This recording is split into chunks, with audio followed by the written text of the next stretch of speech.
বিশ্বাস কর দোস্ত, মারিয়া অনেক কান্নাকাটি করেছে তোর জন্য। মারিয়ার কান্না দেখে ইমোশনাল হয়ে লাভ নেই, কারণ তার চোখের পানি দিয়ে সকলকে ভালোই ধোকা দিছে। কি বলতেছিস তুই এইসব? মারিয়া তোকে মারতে চাইছে মানে? সে তো তোকে ভালোবাসতো। সেটা তো আমাকে তোকে মানে সকলকে বোকা বানানোর জন্য ধান্দা ছিল ওর। কি বলতেছিস তুই?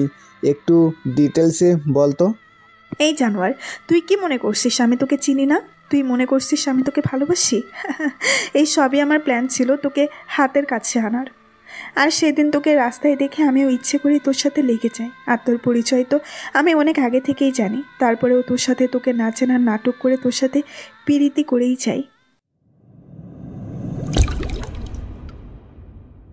রাতের বেলা অফিস শেষ করে অফিস কলিগের বার্থডে ছিল, তাই তার সাথে গিয়েছিলাম ট্রিটের জন্য। আর একটু মজা মস্তিও করি, তাই লেট হয়ে যায় বাড়ি ফিরতে। বাড়ির দিকে যাচ্ছিলাম, হঠাৎ ফোন বেজে ওঠে। দেখলাম চাচ্চু কল দিয়েছে। হ্যালো চাচ্চু, আমি আসতেছি। কি রে অন্তর, কই তুই? আরে বাসায় এসে সব বলবো। আচ্ছা, সাবধানে আসিস। তারপর কল কেটে দিল। আমি হাঁটতে লাগলাম বাড়ির দিকে। হঠাৎই দেখলাম একটা লোক রাস্তায় দৌড়ে আসছিল আমার দিকে। আর এমন সময় গুলির শব্দ শুনলাম, আর দেখলাম লোকটা রাস্তায় সাথে সাথে পড়ে যায়।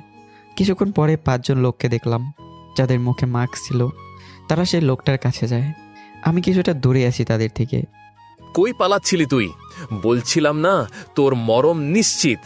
বেঈমানির ফল মৃত্যুই হয়। প্লিজ আমাকে ছেড়ে দেন। সাথে সাথে সেখানে থাকা 5 জন লোকে একসাথে গুলি করে দিল রাস্তায় পড়ে থাকা লোকটাকে। তবে এটা দেখে আমি মোটে ভয় পেলাম না, না কোনো কিছু অনুভব করলাম। ভাই এটা তো শেষ। ওই দেখেন, ছেলে একটা দাঁড়িয়ে আছে, হয়তো আমাদের খুন করার সময় দেখে ফেলছে। যা আমাকে দেখে ফেললো তারা। আমি সেখান থেকে দৌড়ে পালাতে লাগি। হঠাৎই তারা গুলি করতে লাগে, আর আমি কোনো মতে সেই জায়গা থেকে পালিয়ে যাই। ভাগ্যক্রমে তাদের গুলি আমার গায়ে লাগেনি।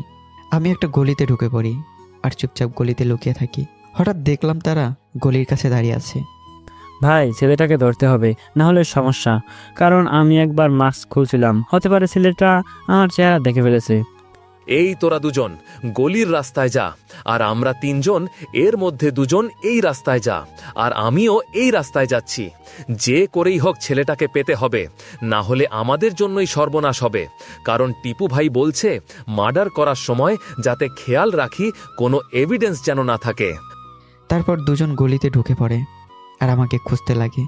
কিন্তু ভাগ্য ভালো, গলি পুরাই অন্ধকার। আর আমিও লোকাতে এক্সপার্ট, কারণ এই লুকোচুরি আমাকে আগেও খেলতে হয়েছিল। ছেলেটা কই গেল? ভালো করেই খুঁজে দেখ, এখানে কোথাও আছে সালা। কেউ একজন উঁচু গলায় আমাকে শালা বলল, আর যা শুনে আমার মধ্যে অন্য একজন চলে আসে। যে আশাটা মোটেও ভালো ফিল করছি না আমি। কিরে পেলি সালাকে? এটাকে খুঁজ তাড়াতাড়ি। যদি ছেলেটা হাতছাড়া হয় তাহলে আমাদেরই বিপদ। টিপু ভাই জানতে পারলে আমরাই শেষ। আমি ব্যাগটা রেখে দিই এক সাইডে আর অন্ধকার গলিতে বেরিয়ে পড়ি। আমি দেখলাম আমার থেকে 10 ফিট দূরত্বে একজন দাঁড়িয়ে আছে। আমি আস্তে করে তার কাছে গিয়ে তার মুখ চেপে ধরলাম। আর আমি এটাও জানি প্রত্যেকটা মাফিয়া তার গানটি তার কোমরে রাখে। আর আমি তার মুখ চেপে ধরলাম, তার কোমরে থেকে গানটা নিয়েই আর একজন ছিল, তাকে শ্যুট করে দিলাম। আমার গুলি শ্যুট করার আলোতেই আমার চেহারাটা কয়েক সেকেন্ডের জন্য দেখা যায়। আর যাকে গুলি করি সে সেখানেই শেষ, কারণ ডিরেক্ট তার হৃৎপিণ্ডে গুলিটা করি। কারণ আমি গুলি চালাতে ট্রেন্ড। কেন ট্রেন্ড তা পরেই জানতে পারবেন। আর যার মুখ চেপে ধরেছি তাকে দেয়ালের সাথে জোরে একটা বাড়ি দেই, আর সেও পড়ে যায়।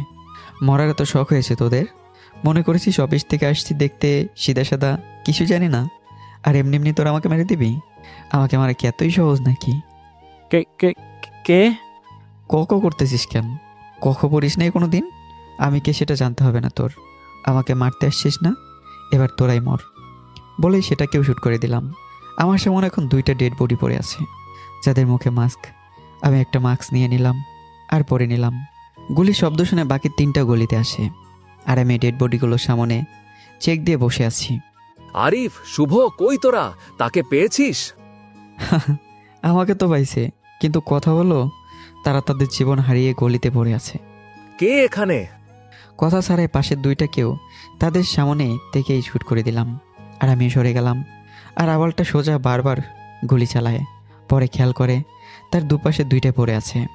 অন্ধকার হওয়ার কারণে তারা আমাকে দেখতে পারেনি, কিন্তু তারা তো আর এটা জানে না অন্ধকারই তো আমার আসল শক্তি।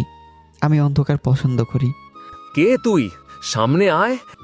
আমি তোর গলিতে আসা 2 সাথীর সামনে যাই বলে তারা মরে পড়ে আছে। তুই কি মরতে প্রস্তুত? একবার সামনে আয়, তাহলেই দেখা যাবে কে মরে কে বাঁচে। আর কে তুই? সাধারণ মানুষ আমাদের ভয় ভয় থাকে, আর তুই কি না? নিশ্চয়ই তুই সিআইডি, না হলে পুলিশ, না হলে আর্মি, এমন কেউ হবি তুই। বলদ কোথাকার। আমি না আর্মি, না পুলিশ, না সিআইডি, বাট অন্য কিছু আমি, যেটার অস্তিত্ব 3 মাস আগে মিটে গেছিল, কিন্তু আজ তোদের জন্য সে আমার মধ্যে আবারও চলে আসে। কে তুই? আগে আমারও একটা পরিচয় ছিল, but now I am no one. সাথে সাথে তার সামনে আসলাম, আর সে যখনই আমাকে গুলি করতে যাবে তখনই তার হাত ধরে ফেলি, আর সেটা তার পেটের মধ্যে নিয়েই তার হাতে থাকা গানটির ট্রিগারে ক্লিক করে দেই। তার হাত থেকে তার গান দিয়ে থেকে শ্যুট করে দেই। খেল খাতাম, পেশা হাজাম। গুলি খেয়ে তার শরীরটা আমার শরীরের দিকে হেলে পড়ে আছে। আমিও ঘাট ধরে সরিয়ে ফেলে দিলাম। আজ 3 মাস আগের একটা ঘটনার কথা মনে পড়ে গেল, যা আপনারা পরে জানতে পারবেন। সেখানে পড়ে থাকা সকল লোকগুলোর কাছে গান ছিল, সেগুলো আমি ইচ্ছে করেই কয়েকটা ফায়ার করে তাদের শার্টের মধ্যে, মুখে, তাদের মৃতদেহে, তাদের হাতে ধরিয়ে দিই, যাতে সকলে বুঝে এখানে গ্যাংওয়ার হয়েছিল আর তারা গ্যাংওয়ারেই মরছে। আমিও সেখান থেকে আমার ব্যাগ নিয়ে আবারও ভদ্র মানুষের মতো গলি থেকে বেরিয়ে পড়ি আর চলে যাই বাড়িতে। দরজার বেল বাজাতেই দরজা খুলে যায়। কিরে অন্তর, কই ছিলি? এত দেরি হয়েছে কেন? আর আন্টি সরি, আর আমাকে বলে লাভ নাই, এক কলিগের বার্থডে ছিল, তার থেকে ট্রিটারে করতে দেরি হয়ে গেল। আচ্ছা চাচ্চু কই? আর লামিয়া কোথায়? তোর চাচু না খেয়ে বসে আছে, আর লামিয়া তো তার ভাইকে ছাড়া খাবেই না। আমি ভেতরে চলে গেলাম আর দেখলাম লামিয়া মুখ গোমরা করে বসে আছে। কিরে, এভাবে বসে আছিস কেন? ভাইয়া তুই কইছিলি? সরি, আসলে অফিসের এক কলিগের বার্থডে ছিল তো, তাই আর কি একটু। কথা বলবে না? আচ্ছা ঠিক আছে, চকলেটটা তাহলে আমিই খাবো। আমি দেখলাম চাচ্চু রুম থেকে বেরিয়ে আসে। অন্তর, এত লেট কেন অফিস থেকে আসতে? বিশ্বাস করো চাচ্চু, তোমার বন্ধু রহমত আঙ্কেলের ছেলের বার্থডে ছিল, আর তার থেকে ট্রিটার দায়ী করতেই আমার লেট হয়ে যায়। তাহলে এখন আর খাবি না তুই? না। আচ্ছা গিয়ে শুয়ে পড়, কাল আবার অফিসে আছে তোর।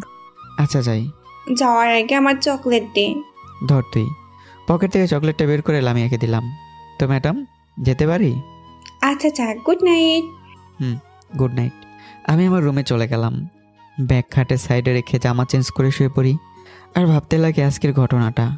আজকে হুদাই এই 5টা আমার পিছনে লাগছিল। আসলে মরার শোক হলে যা হয় আর কি। তারা মনে করলো আমাকে মেরে ফেলবে, কিন্তু তারা হয়তো এটাই জানতো না আমাকে খুঁজে বের করা মানেই তাদের মৃত্যু। আর সেটাই হলো। আমি আজকে এটা করতে চাইনি। 3 মাস আগে আমি এই কাজ ছেড়ে দিয়েছিলাম, কিন্তু আজকে এই 5টা এসে আবার সে আগের অন্তরকে জাগিয়ে তোলে, যা মোটেও সুবিধার নয়। 3 মাস আগে আমারও একটা পরিচয় ছিল, কিন্তু এই পরিচয়ও এই মানুষটি হারিয়ে গেছিল। তবে আজকে মানুষটা আসে ঠিকই, কিন্তু পরিচয়টা আসে না। চিন্তা করছিলাম সেই অন্তরটা আর কোনোদিনও আসবে না, মানে জাগ্রত হবে না, কিন্তু এই 5টায় সেই অন্তরকে জাগ্রত করে দেয়।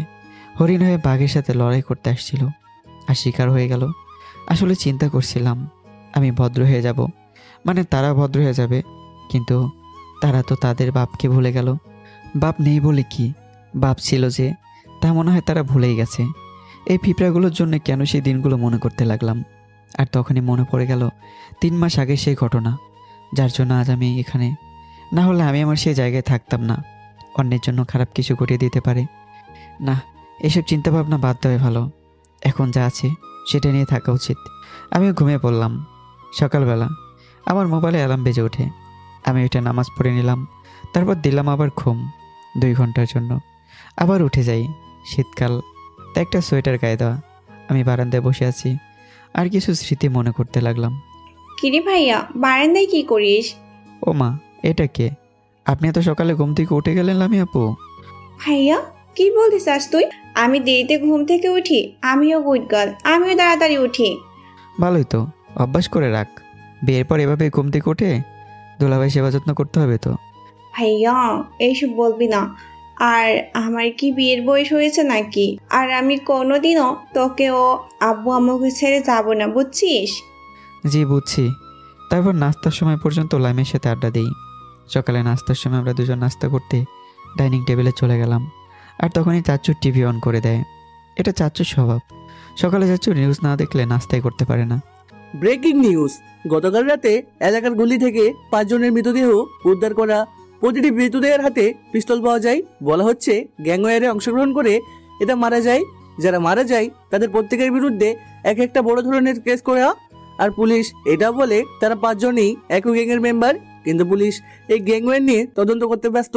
কারা বা কাদের সাথে এই গ্যাং ওয়েটেড হয়, কোনো লোকাল গ্যাং নাকি সেই গ্যাংটা শহরে চলে আসছে, যার আসার কথা বলেছিল ইন্টেলিজেন্ট।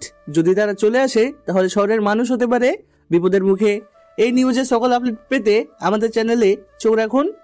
চাচু, আন্টি ও লামিয়া নিউজটা দেখে শক খেয়ে যায়। এটা তো আমাদের এলাকার ঘটনা। আব্বু, আমার খুব ভয় করতেছে। ভয় পেতে হবে না, এইসব গ্যাংস্টারগুলো জন্ম হয়েছে মরার জন্যই।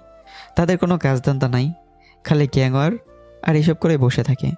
শুধু তোমার একটু সাবধানে চললেই হবে, আর বেশি রাত করে বাড়ি না ফিরলেই হবে। সেটা তো তোকে বলা দরকার অন্তর, কারণ তুই বেশি দেরি করে ফিরিস বাড়িতে। অন্তর বাবা, তুইও একটু সাবধানে থাকিস। তারপর সকলে নাস্তা করে নিলাম। ভাইয়া, আমাকে একটু স্কুলে দিয়ে আয় না। তুই চাচুর সাথে যা, আমার একটু অফিসে তাড়াতাড়ি যেতে হবে। মামনি, তোমাকে আমি নিয়ে যাব। আচ্ছা ঠিক আছে। আমি আমার রুমে চলে যাই, আর সেখানে গিয়ে অফিসের জন্য রেডি হই, আর অফিসের ব্যাগ নিয়ে বেরিয়ে পড়ি। আমি একটা রিক্সা দাঁড় করে অফিসে চলে গেলাম। অফিসে যেতে আমার কলিগগুলো আমাকে গুড মর্নিং উইশ করে, আর আমি আমার কেবিনে চলে যাই। আমি সেখানে গিয়ে মনোযোগ দিয়ে কাজ করতে লাগলাম। এমন সময় আমার ল্যান্ডলাইনে কল আসে। ল্যান্ডলাইনে একমাত্র স্যারই কল দেয়। হ্যালো, আসসালামু আলাইকুম স্যার। ওবায়দুল সাদ, একটু কেবিনে আসুন তো। আমিও কল রেখে বসের রুমের দিকে চলে গেলাম। রুমের সামনে গিয়ে দরজায় নক করলাম। স্যার, আসতে পারি? হ্যাঁ, আসো। দেখলাম রুমের মধ্যে স্যার ছাড়া আরও একজন উপস্থিত। আমি তার পিছন বরাবর দাঁড়িয়ে আছি। মিস্টার রহমান, আপনি আমাদের অফিসের একজন ট্রেন্ড অ্যান্ড বেস্ট এমপ্লয়ি, তাই আপনাকে ডেকে আনলাম। এ হচ্ছে তানভীর, এখন থেকে সে আপনার সাথেই কাজ করবে। তানভীর নামটা শুনে একজনের কথা মনে পড়ে গেল। আমি ওই ছেলেটার দিকে তাকালাম, আর ছেলেটা আমার দিকে তাকালো। দুজনেই দুজনকে দেখে শক খেয়ে গেলাম। অন্তর, তুই বেশি আসিস? এক্সকিউজ মি ভাই, এটা অফিস, এখানে পার্সোনাল কথাবার্তা অ্যালাউড না। অন্তর, তুই আমার সাথে এইভাবে কথা বলছিস কেন? স্যার, আমার কিন্তু ব্যাপারটা ভালো লাগতেছে না। তানভীর, এনজয়। তুমি যদি ওকে চিনেও থাকো তাহলে অন্য কোথাও গিয়ে কথা বলো। এটা অফিস, এটা কোনো আড্ডাখানা না যে অনেকদিন পর পরিচিত মানুষকে দেখলা আর সেখানে কথাবার্তা শুরু করে দিলা। Sorry sir. স্যার একজনকে কল দেয়, আর দেখলাম কিছুক্ষণ পরে স্যারের বিয়ে আসে।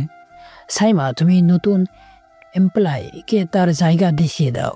জি স্যার, আসুন আমার সাথে। স্যারের বিয়ে তানভীরকে বলে। তারা দুজনেই চলে যায়, আর আমিও দাঁড়িয়ে আছি। ওবায়দুর রহমান, এটা কথা আমি বুঝলাম না। সে তোমাকে এটা কেন বললো? অন্তর, তুই বেঁচে আছিস আর চিনো ছেলেটাকে? জি স্যার, চিনি। আসলে আমার বন্ধু, আর আমি আগে চট্টগ্রামে থাকতাম, সেখান থেকে আমাদের বন্ধুত্ব। তবে আমি চলে আসি চট্টগ্রাম থেকে, আর অনেকদিন পর আমাকে দেখে এইভাবে কথাটা বলল।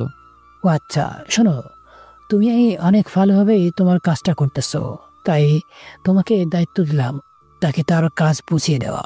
জি স্যার, আমি আমার যথাসাধ্য চেষ্টা করব আমার দায়িত্ব পালন করার জন্য। গুড, তাহলে তোমার কেবিনে যাও, আর আমি তানভীরকে বলে দিচ্ছি যদি কোনো অসুবিধা হয় কাজে তাহলে তোমার হেল্প নিতে। আচ্ছা স্যার, তাহলে আমি যাই। তারপর বসের কেবিন থেকে সোজা আমার কেবিনে চলে গেলাম। আমার কেবিন থেকে 4 কেবিন পরেই তানভীরের কেবিন পড়েছে। সে আমাকে দেখে আমার কাছে চলে আসে। অন্তর, তুই জীবিত আছিস? জীবিত না থাকলে কথা বলতেছিস ও দেখতেছিস কি করে? আর দেখ তানভীর, এখন অফিস টাইম, তাই এখন কথা না বলে কাজ করাই ভালো হবে। আর যেহেতু বৃহস্পতিবার মানে হাফ ডে, তাই আমাকে এখন কাজ করতে দে। কাজ শেষ হলে আগের মতো চায়ে দুজনে আড্ডা দিতে দিতে কথা বলবো। ঠিক আছে। বলেই সে চলে গেল, আর আমি আমার কাজে মন দিলাম। দুপুরবেলা কাজ শেষ, দেখলাম তানভীর কয়েকজন কলিগের সাথে কথা বলতেছে। যেহেতু অফিসের টাইম শেষ, তাই আমি ব্যাগ নিয়ে যেতে লাগলাম। আর তখনই তানভীর আমার সামনে উপস্থিত। কথা শেষ হয়েছে? তুই এত চেঞ্জ হয়ে গেলি দোষ। আগে আমাকে কারোর সাথে কথা বলতে দেখলে যে কিনা আমাকে টেনে নিয়ে যাইতো, আর সে কিনা আজ আমাকে অন্যদের সাথে কথা বলতে দেখেও কিছু না বলে চলে যেতে লাগলে। কিছু কিছু সময় মানুষ পরিবর্তন হতেই হয়।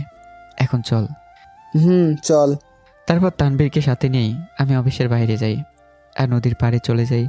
নদীর পাড়টা আড্ডা দেওয়ার জন্য একদম পারফেক্ট, কারণ এখানে প্রকৃতি উপভোগ করার সাথে সাথে চাও খেতে পারবো। এবার বল, প্রথমত তুই বেঁচে আছিস বেঁচে আছিস বটে, আমার সাথে একটাবারও কন্ট্যাক্ট করলি না। প্রয়োজন মনে করিনি তাই, কারণ আমি চাই না আমি বেঁচে আছি সেটা কেউ জানুক। কিন্তু মারিয়া যে বলল তুই নাকি তমালের গ্যাং মেম্বারের হাতে পড়ে গেছিলি আর তারা তোকে মেরে ফেলেছে। বিশ্বাস কর দোস্ত, মারিয়া অনেক কান্নাকাটি করেছে তোর জন্য। মারিয়ার কান্না দেখে ইমোশনাল হয়ে লাভ নেই, কারণ তার চোখের পানি দিয়ে সকলকে ভালোই ধোকা দিছে। আমাকে তমালের কোনো গ্যাং মেম্বার না, বরং মারিয়াই মারতে চাইছে। ওই দিন তমালকে শেষ করতে গিয়েছিলাম, আর তখনই মারিয়া পিছন থেকে গুলি করে, আর আমিও গুলি খেয়ে পড়ে যাই। কি বলতেছিস তুই এইসব? মারিয়া তোকে মারতে চাইছে মানে? সে তো তোকে ভালোবাসতো। সেটা তো আমাকে তোকে মানে সকলকে বোকা বানানোর জন্য ধান্দা ছিল ওর। কি বলতেছিস তুই? একটু ডিটেলসে বলতো। আপনাদের মনে প্রশ্ন আসতেই পারে, কে এই তমাল আর কে মারিয়া, বা কেন আমি আমার বেঁচে থাকার পরেও তানবীরকে মানে কাউকে আমার বেঁচে থাকার খবর জানতে দেইনি। তাহলে চলুন আপনাদের সকলকে একটু ফ্ল্যাশব্যাক থেকে করে নিয়ে আসি, আর জানতেও পারবেন যে কে আমি। তাহলে শোন, ফ্ল্যাশব্যাক। নিলয় ভাই এলাকার মাফিয়া বড় ভাই, তা তো ভালো কথা, কিন্তু এইভাবে ধরা খাবেন তা কে জানতো? ওরে বোকা, আমি তোদের হাতে ধরাও খাইছি ইচ্ছে করেই, কিন্তু কেন জানিস? কারণ তোদের উপর আমাদের অনেক আগে থেকেই নজর, আর তখনই আমাদের ভাই একটা প্ল্যান করে তোদের ধরার। ও তাই নাকি? তো তোদের ভাইটাকে একটু দেখি তো। তোমার ভাই বলল তোকে পাইলে শেষ করে দিবে, আর কথা রইল তোদের ভাইয়ের তাকেও আমরা শেষ করে দেব। হ্যাঁ হ্যাঁ, হোয়াট এ জোক! এত সহজ আমাদের ভাইকে শেষ করা? তাকে আমরা কি ডাকি জানিস? রিবেল বয়। কারণ সে কখন কোথায় থেকে কিভাবে আসবে আমরা কেউ জানি না। আর একটা কথা, আমাকে তো ধরছিস ঠিকই, কিন্তু আজকে আর মনে হয় না জিন্দা ফিরবি, কারণ আমাদের গ্যাংয়ের সকলের গুলি মিস হতে পারে, কিন্তু ভাইয়ের শিকার মিস হয় না। জানি তো, কিন্তু আর বকবক করিস না। কথা রইল তুই নিজে ধরা দেওয়া, সেটা আমি মোটেও বিশ্বাস করলাম না। কারণ তুই যদি ধরা দিতিস তাহলে আমরা সহজেই তোকে পেয়ে যেতাম। আসলেই সহজেই পাইছি, কিন্তু অন্যভাবে। তোকে ধরলাম কি করে জানিস? তোদের একজন গ্যাং মেম্বার আমাদের গ্যাংয়ে জয়েন করে, আর তার মাধ্যমেই ধরলাম। আর তুই বলতেছিস তুই আমাদের ধরা দিচ্ছিস বলেই আমরা তোকে ধরলাম। কি কে এই বড় বিশ্বাসঘাতকতা করলো আমাদের সাথে? তোদের গ্যাংয়ের কেউ না, তোদেরই তানভীর ভাই। তানভীর? কিরে নিলয়, ভালো আছিস? তানভীর ভাই, আপনি কিভাবে বেইমানিটা করলেন? দেখ নিলয়, কিছু পেতে হলে কিছু দিতে হয়, তাই আমিও তাদের দলে চলে যাই। আর দেখ, এখন তারাও আমাদের ফাঁদে পড়ে গেল। তানভীরের কথা শুনে সকলে অবাক। এই তানভীর, এইসব কি বলিস? ওরে আবুল, আগেই বলেছিলাম আমাদের ভাই একটু অন্য রকমের জিনিস। গুলি চালানোর সাথে সাথে মাথাও দারুণ চালায়। এই সবাই আমাদের অন্তর ভাইয়ের প্ল্যান ছিল। এই তোরা তানভীরকেও ধরে নিলয়ের সাথে বাঁধ। আজকে একসাথে 3টা কবর হবে। এই 2টার সাথে তাদের রুবেল বয়ের অন্তর ভাইয়েরও কবর হবে। সাথে সাথে তানভীরকেও নীলের সাথে বেঁধে ফেলা হয়। তানভীর ভাই, ভাই কই? আমিও তো বুঝলাম না, শালা এত লেট কেন? নাকি আমরা মরার পরে আসবো সে? এদিকে আমি অনেক আগে তাদের কাছে উপস্থিত হয়ে যাই। তানভীর ও নিলয় ঠিক আমার থেকে 150 ফিটের দূরত্বে আছে।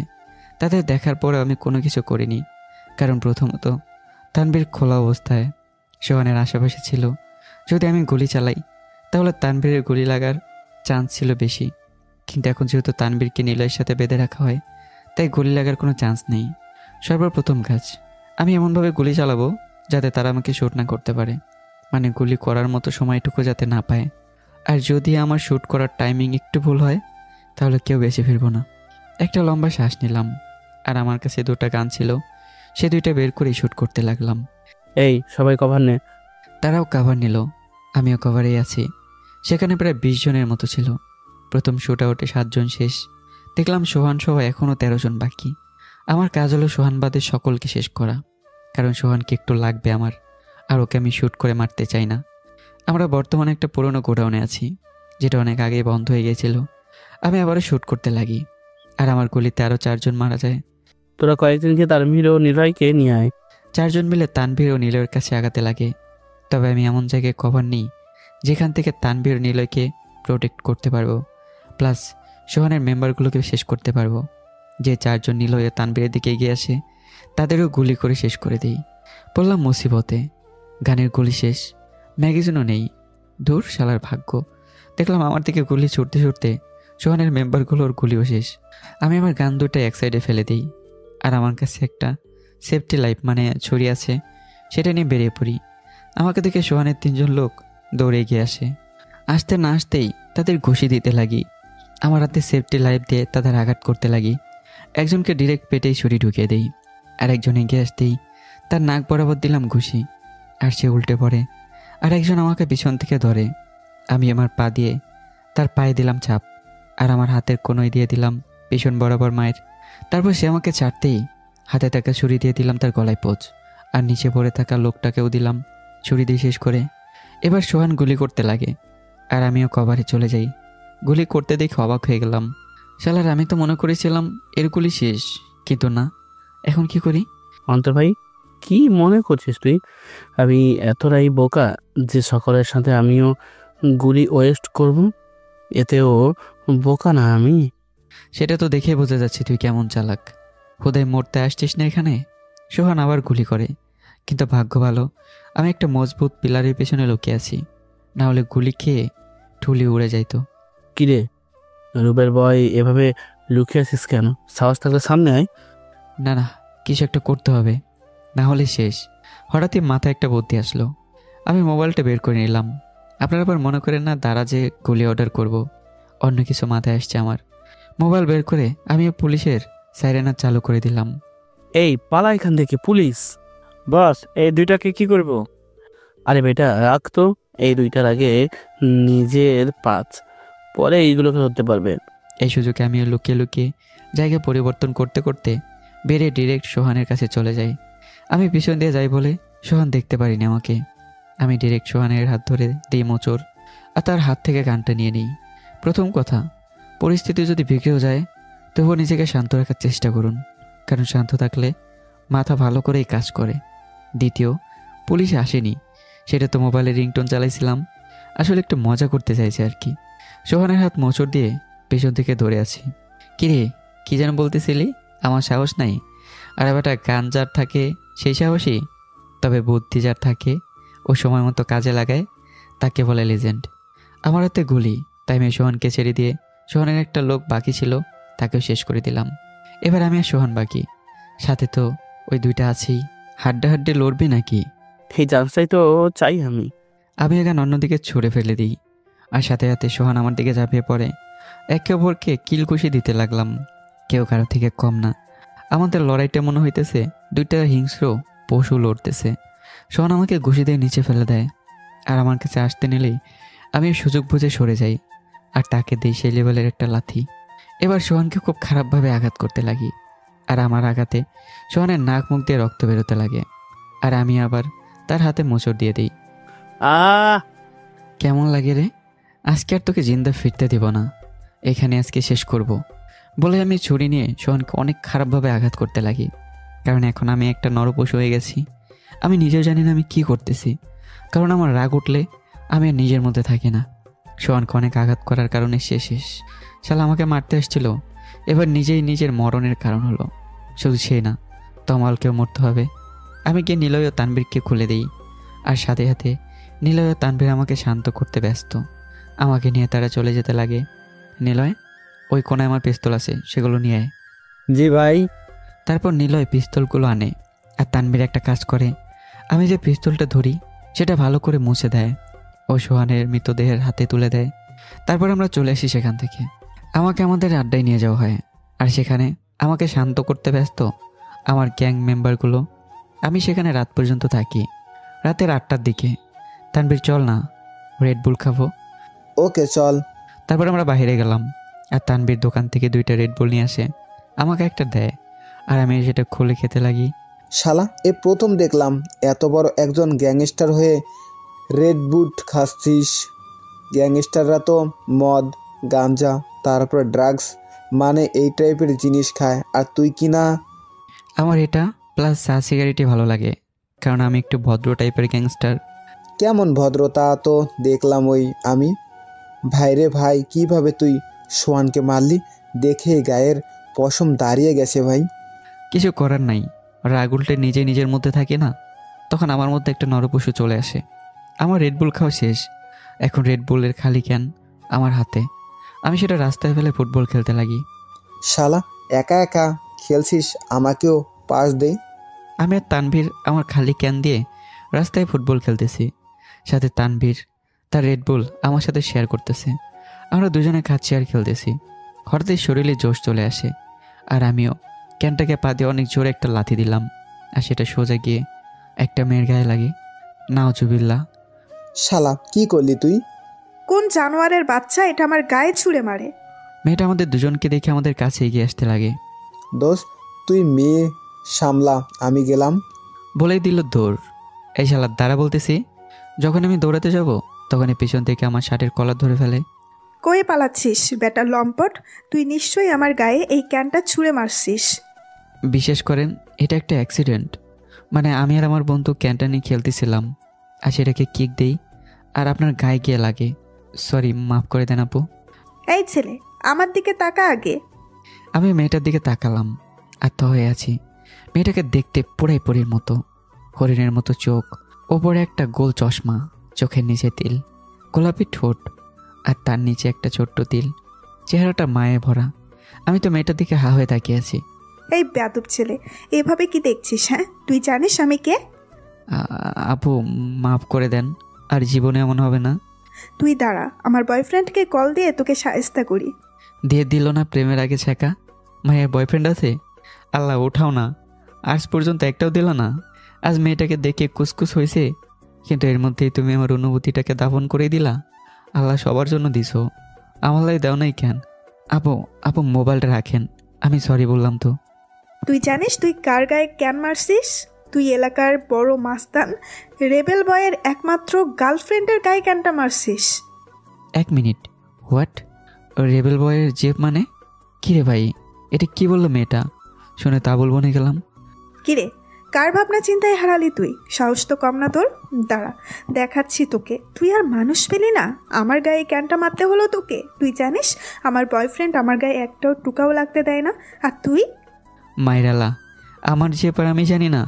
বাহ দুনিয়া, বাহ কে কার ডালা তুনে। বাহ, ভালোই তো হিন্দি পারি আমি। আপু আপনি কি রেবেল বয়কে দেখেছেন? কি বলতে চাস তুই? আমার বয়ফ্রেন্ড আর আমি তাকে দেখবো না মানে? আর একটু আগেই তো ওর সাথে কফি খেয়ে আসলাম আমি। বিশেষ করেন রাসেল ভাই, ইচ্ছে করতেছে মেয়েটাকে ইচ্ছে মতো থাপ্পড় দেই। মিথ্যা কথার একটা লিমিট থাকে ভাই। এত তো মিথ্যা কথা প্রোম্যাক্স বলতেছে, নাকি আমার যমজ ভাই জন্মাইছে? শালার কি জিনিস রে এটা।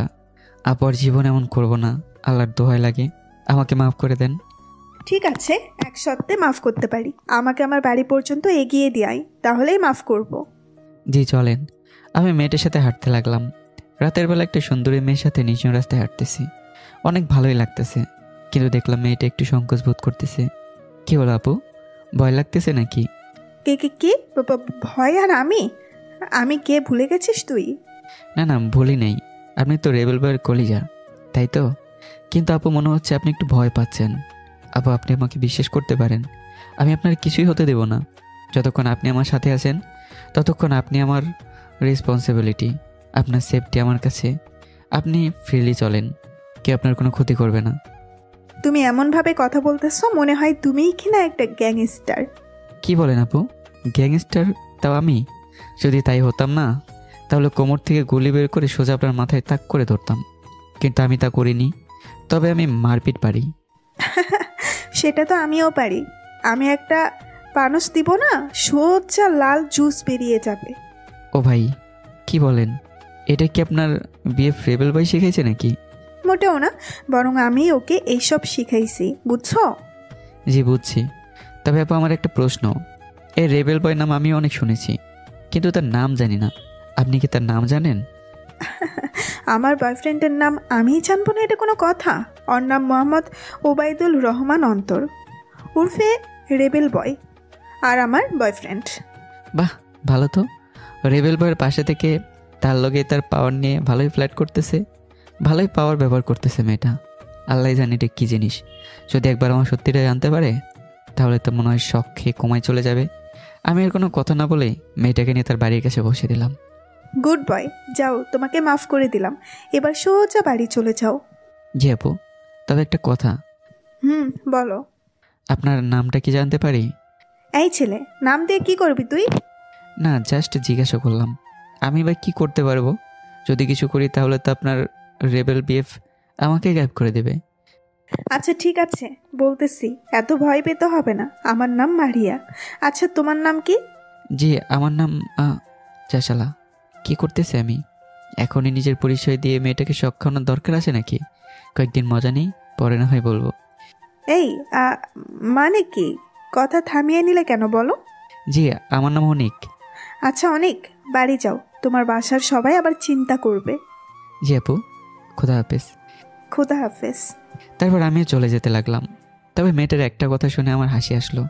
বাসায় সবাই চিন্তা করবে, কিন্তু আমার বাসায় সেই সবাই থাকলে তবেই না চিন্তা করবে।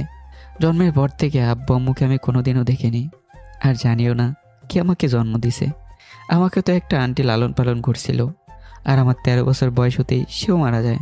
তারপর কোনো মতে নিজেকে বাঁচিয়ে রাখার জন্য একটা দোকানে চাকরি করি, আর সেখান থেকেই আমি আস্তে আস্তে কালো দুনিয়ার সকল কিছু জেনে নিই। আর আমি এখন একজন গ্যাংস্টার হয়ে যাই। আমি বাসায় চলে গেলাম। আমি একটা বাসায় থাকি যেটা একটা রুম আর অ্যাটাচ বাথরুম। সেই একটা রুমেই কিচেন বানিয়ে সেখানে রান্না করি, খাই, তাই ঘুমাই। আমি আমার বাসায় এসে শুয়ে পড়লাম। কোনো খাওয়ার ইচ্ছে করতেছে না, শুধু শুয়ে শুয়ে মারিয়ে কিনে ভাবতে লাগলাম তার মায়াবী চেহারা নিয়ে। আর কখন ঘুম চলে আসে নিজেও জানি না। সকালবেলা আমি কোনো মতে হেলুদুলে ঘুম থেকে উঠলাম, ফ্রেশ হয়ে গানটা নিয়ে চলে গেলাম আমার আড্ডায়। আমাদের আড্ডার জায়গা হচ্ছে একটা চা দোকান। সেখানে যেতেই আমি নিলয়ে তানবীরকে পেলাম। কি অবস্থা? এই তো দেখতেছিস না কেমন আছি। দোষ, কালকে মেয়েটা তোরে কি করেছে রে? তুই শালা কথা বলিস না, আজ তো একটা হারামি তুই। আমাকে মানকে চেপে ফেলে গায়ে ভরে গেলি। একবার আমার কথা ভাবলি না শালা বেঈমান, কাপুরুষ, হিসামারা। ভাই, হিসামারা কি? ইহা একটি নোটিশ শব্দ, যা একমাত্র ইন্টেলিজেন্টরাই বুঝবে, তোরা না। যা ভালা, এখন কালকে কি কি ঘটেছে সেটা বল। আসলে ভাই, কালকে আপনি আর তানভীর ভাই কি ঘটিয়েছেন বলেন তো? তাহলে শোন। তারপর চা খেতে খেতে কাল মারিয়ার সাথে কি হয়েছিল তাদেরকে বললাম। কি? হ্যাঁ। তোর পরিচয় দিয়ে তোকেই থ্রেট দিচ্ছে? ভাইরে ভাই, এটা কি জিনিস রে? ভাই, আপনি জিজ্ঞাসা করেন নাই রিবেল বয় এর নাম কি জানে নাকি? হ্যাঁ, পুরা নামই জানে, কিন্তু মানুষটাকে সেটা জানে না। মাইনা জানলে বোল্ট আউট হবে শিওর। আচ্ছা, তোর নাম জিজ্ঞাসা করে নাই? হ্যাঁ করছে, আমি নিজে কনিক বলে পরিচয় দিছি। মেয়েটা তোর আসল পরিচয় পাইলে শিওর সেই লেভেলের শখ খাবে। আর তখনই আমাদের আড্ডা একটা ছেলে আসে। ভাই, তমাল আমাদের গ্যাংয়ের কয়েকজনকে মেরে ফেলেছে, আর তোমাদের কিছু মেম্বার আমাদের কয়েকজনকে তুলে নিয়ে গেছে। শালা সকাল আসতে নাচতেই শুরু। ভাই, সব নষ্টের মূল এই তমাল, সে সব সময় ঝামেলা পাকাবেই। অন্তর, এই তমালকে শেষ করে দিলেই ভালো। শালা বেশি উঠতেছে, এর ডানা কেটে দে। ঠিক বলছিস, শালা বেশি উঠতেছে, মরার শখ হয়েছে তো, তাই মরবে শালা। আমরা চায়ের দোকান থেকে চলে গেলাম। কই আছে তমালের পার্টিগুলো কই? ভাই, আমার সাথে আসেন। ছেলেটা আমাদের একটা জঙ্গলের দিকে নিয়ে যায়। ভাই, ওই দেখেন আমাদের লোকগুলোকে বেঁধে রাখছে, আর ওই যে আমাদের লোকগুলো। সবাই কান বের কর, আজ একটাকেও জ্যান্ত ফিরতে দেব না। সবাই কান বের করলাম, শুরু করে দিলাম রেবেল বয়ের কাউন্টার অ্যাটাক। কথা ছাড়া 4 জনই শ্যুট করতে লাগলাম, আর আমাদের গুলি করা দেখে তারা সারপ্রাইজ হয়ে যায়, কারণ আমরা সারপ্রাইজ অ্যাটাকই দিছি তাদের। 4 জন গ্যাংস্টারে শ্যুট করাতে প্রায় অনেকেই খতম, কয়েকজন শুধু বাকি। ভাই, আমি যাই, আপনি কভারে থাকেন। নো, সকলে মিলেই তাদের শেষ করব, যা হবার তাই হবে আমাদের। না অন্তর, তুই এখানে থাক, আমরা 3 জন যাচ্ছি, আর মাত্র কয়েকজনই বাকি। ওকে, তাহলে তোরা যা, আমি কভার দিচ্ছি। জি ভাই। তারপর তারা সেই জঙ্গলের দিকে এগোতে লাগে, আর আমিও কভারে থেকে তাদের কভার দিই। তারা নিমিষে বাকিদেরকে শেষ করে দেয়, আর আমাদের লোকগুলোকে রেস্কিউ করতে লাগে। আমি কভারে থেকে তাদের দেখতে লাগি ও কভার দিতে লাগি। আমি দেখলাম তারা আমাদের লোকগুলোকে রেস্কিউ করে ফেললো। হঠাৎই একটা গুলি আমার পিছন বরাবরই থেকে এসে আমার কাঁধে লাগে। আমি নিচে পড়ে যাই। গুলি শব্দ শুনে তানভীর, নিলয়, সেই ছেলেটা, আমাদের লোকগুলো দৌড়ে চলে আসে আমার দিকে। ভাই অন্তর! তারা দৌড়ে এসে আমাকে ঘিরে ফেলে, আর আমি রক্তাক্ত হয়ে নিচে পড়ে আছি। ব্যথায় কাতর হয়ে আছি, কাঁধের থেকে রক্ত বেরোতে লাগে। আমি নিচে পড়ে আছি। যতটুকু বুঝতে পারলাম, কেউ যেন আমার পিছন বরাবর গুলি করে। অন্তরকে তাড়াতাড়ি আমাদের আড্ডায় নিয়ে চল। ভাই কিছুই হবে না আপনার। এই তোরা একটা গাড়ি নিয়ে আয়। দলের কিছু ছেলে পেলে একটা সিএনজি নিয়ে আসে, আর আমাকে আড্ডায় নিয়ে যাওয়া হয়। আপনারা হয়তো বলবেন, হসপিটালে নিয়ে যায়নি কেন? আসলে এখানে আমার শরীরে গুলি লাগছে, আর হসপিটালে এটা দেখে আমাদের অনেক জিজ্ঞাসাবাদ করা হবে। আর যদি মুখ থেকে সত্যিটা বেরিয়ে যায়, তাহলে তো শেষ আমরা। আর ধরা খেলে তো বাকিটা না বলাই ভালো। বুঝে নেন, আড্ডায় একটা শোয়ার রুম আছে, সেখানে আমাকে শোয়ানো হয়, আর একজনকে ডাক্তার নিয়ে আসে। আসলে আমাদের গ্যাং ডাক্তার আছে, নাম আশরাফুল হোসেন। সে আমাদের প্রতিনিয়ত সাহায্য করেই থাকে। ডাক্তারকে আমার রুমে নিয়ে আসে। প্লিজ সবাই রুম খালি করো, শুধু তানভীর আর নিলয় থাকো এখানে। ডাক্তারের কথা মতো সকলে চলে যায়। শুধু রুমে উপস্থিত ডক্টর, নিলয় আর তানভীর। ডক্টর আমাকে একটা ইঞ্জেকশন দেয়, আর সাথে সাথে আমার চোখ ঝাপসা হয়ে আসে, আর আমি বেহুশ। যখন চোখ খুললাম তখন নিজের মধ্যে একটু ভালো অনুভব করতে লাগলাম। দেখলাম রুমে তানভীর, নিলয় ও ডাক্তার উপস্থিত। এই যাত্রায়ও বেসিক্যালি তুই মানতেই হবে, তোর ভাগ্য অনেক ভালো। দোস্ত, তুই কি দেখছিস কে তোকে গুলি করে?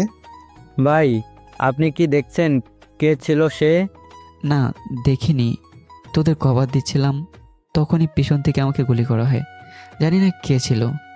নিশ্চয় শালা জানোয়ার তমালের কোনো মেম্বার ছিল।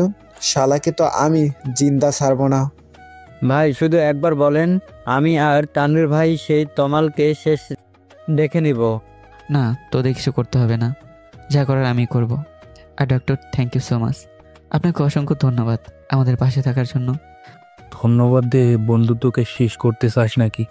ওই দিন তুই ছিলি বলেই আমার মেয়েটাও জীবিত আছে, নাহলে তো সেই দিন নরপিশাচ তমাল আমাকে মেয়েটাকে তো। আরে বাদ দেন সেই কথা, শুধু শুধু সেই দিনটার কথা মনে করে লাভ নাই। আর কবে ঠিক হব আমি? আমার আবার এক জায়গায় যেতে হবে। কমপক্ষে 15-20 দিনের মতো লাগবে এটা ঠিক হতে। আর 1 সপ্তাহ একটু সাবধানে চললেই, যাতে ক্ষতস্থানে কোনো আঘাত না লাগে। এটা কি শোনালেন আমাকে? এখন আমি কেমনেই থাকবো নাকি? তা বলতেছেন 20 দিনের মতো, আবার এটাও বলবেন ক্ষততে একটু আঘাত না লাগে। 1 সপ্তাহ পর্যন্ত সেটা খেয়াল রাখতে বললেন। আমি আরামে থাকলে আমাকে খাওয়াবে কে? আমার তোর বউ নাই। চুপ শালা, আমি আসি না। ভাই আমাকে কি দেখেন নাই? আমি কি আপনার কেউ না? আর অন্তর, আমিও আছি তোর সাথে। আমরা যথাসাধ্য চেষ্টা করব তোর পাশে থাকার। তবে আপাতত কমপক্ষে 7 দিন একটু শান্ত ও স্বাভাবিকভাবে থাক। বাকি দিনগুলো না হয় নিজের মতো করে কাটাস। তাদের কথা শুনে আমিও কোনো মতো রেস্ট করে 7 দিন পার করলাম। 7 দিন পর খাটে শুয়ে আছি। আমার রুমে নিলয়, তানভীর উপস্থিত। তারা আমাকে 7 দিন কোনো কাজ করতে দেয়নি। সম্পূর্ণ কাজ তানভীর, নিলয় করে, আর মাঝে মাঝে ডক্টর এসে আমাকে চেক করে যায়। ভাই মুখ ধুয়ে নেন, আমরা নাস্তা রেডি করছি। তোরা দুইটা না থাকলে আমি হয়তো এতদিন টিকতেও পারতাম না। থ্যাঙ্কস তোদের দুইটাকেই আমার পাশে থাকার জন্য। আরে বেটা, আমরা থাকবো না তো কে থাকবে?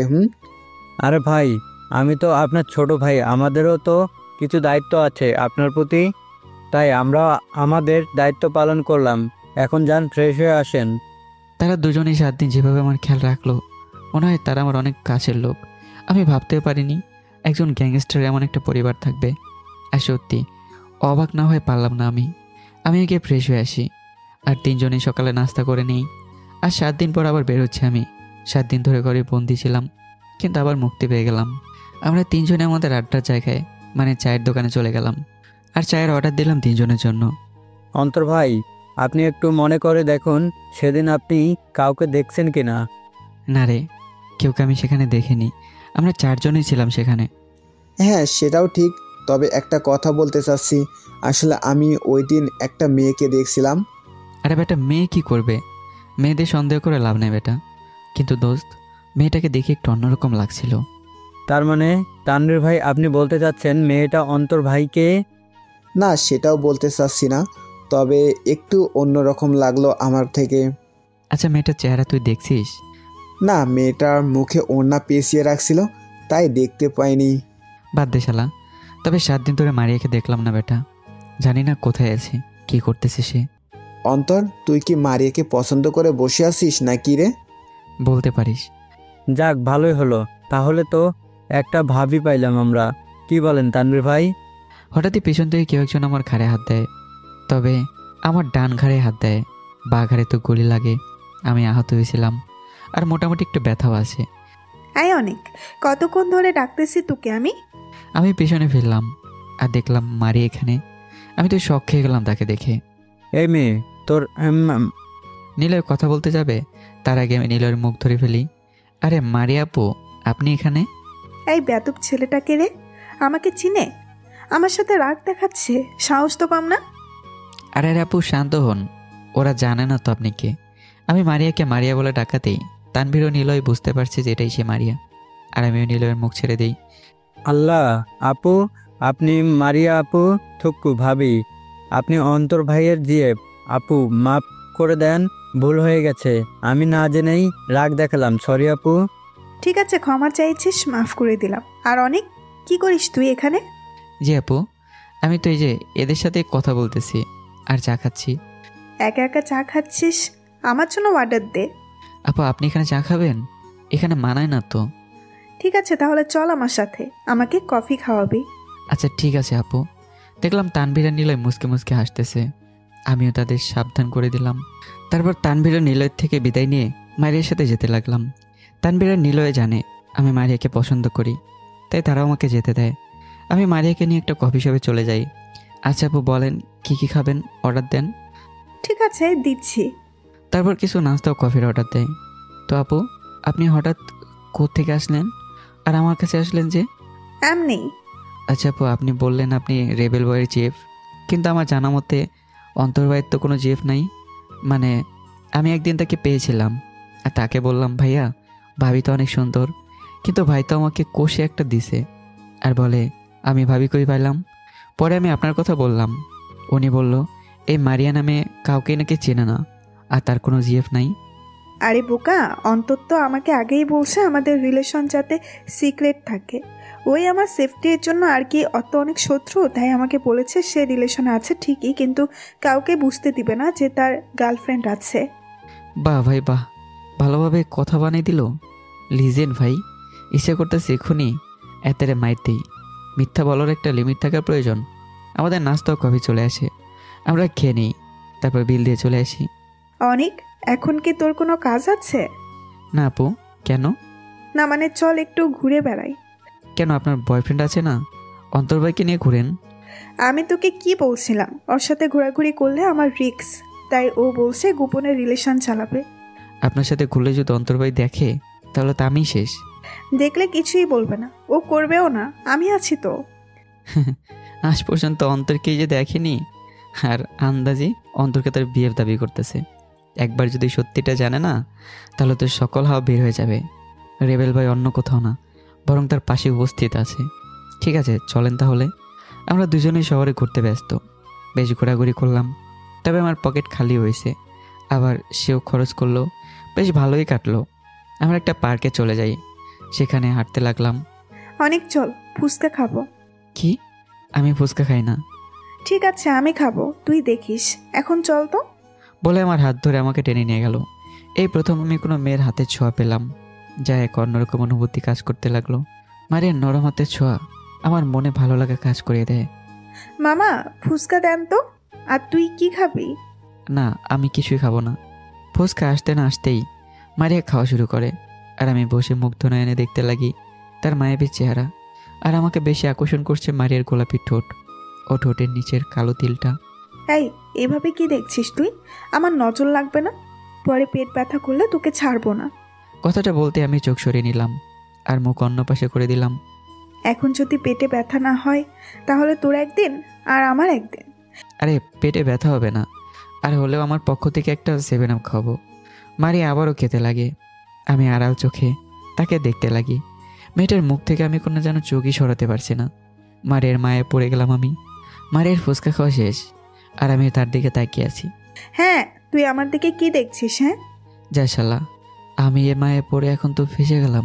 কি করি এখন? আরে আমি তো আপনার পিছন বরাবর মেয়েটাকে দেখতেছিলাম। কই মেয়ে? কেউ নেই ওখানে। আরে না আপু, ছিল তো, আর একটু আগে চলে গেছে, সত্যি বলতেছি। আচ্ছা বাদ দে, দুপুর হয়ে আসছে, আমাকে বাড়ি যেতে হবে। ঠিক আছে যান, আমাকেও যেতে হবে। আচ্ছা ভালো থাকিস। তারপর মারিয়ার থেকে বিদায় নিয়ে বাসায় চলে আসলাম। আর সেই মোবাইলে চার্জে লাগিয়ে দুপুরের খাবার রান্না করতে ব্যস্ত। দুপুরের খাবার রান্না করা শেষ, আমি খেয়ে নিলাম। এরপর খাটে শুয়ে মোবাইল নিয়ে ব্যস্ত। হঠাৎই মোবাইল একটা আননোন নাম্বার থেকে কল আসে। হ্যালো, আসসালামু আলাইকুম, কে বলতেছেন? ওয়ালাইকুম সালাম। তোর ভাগ্য অনেক ভালো যে গুলিটা শুধু কাঁধে লেগেছে, না হলে তোর মাথার খুলিটাই উড়ে যেত যদি স্থির থাকতি। কে? তোর জম আমি, রিবেল গার্ল। আচ্ছা, আমি আপনার কি ক্ষতি করছি যে আপনি আমার পিছে লাগছেন আমাকে মারার জন্য? তুই কি করা অবশিষ্ট রাখছিস? সব কিছু কেড়ে নিলি আমার থেকে, আর এখন সাধু সাজছিস? তুই আমার সব কেড়ে নিয়েছিস, তাই আমিও তোকে জ্যান্ত ছাড়বো না, তোকে আমি মারবই, কথাটা মনে রাখিস। কথাটা বলে মেয়েটা কল কেটে দিল। এবার বুঝতে পারলাম কি আমাকে মারতে চাইছে, কিন্তু আমি তো বিনা কারণে কারো ক্ষতি করিনি। তাহলে মেয়েটা আমার পিছনে লাগলো কেন? আর কি বললো মেয়েটা? আমাকে নাকি মেরেই ছাড়বে। আর কি নাম বললো সে? ও, তার নাম রেবেল গার্ল। বাহ, ভালোই তো। রেবেল বয়ের সাথে এখন টক্কর দেওয়ার জন্য তারই ক্যাটাগরির একজন চলে আসলো। আমি জানি না রেবেল গার্লের কী ক্ষতি করলাম বা কেন সে আমাকে মারতে চাইছে।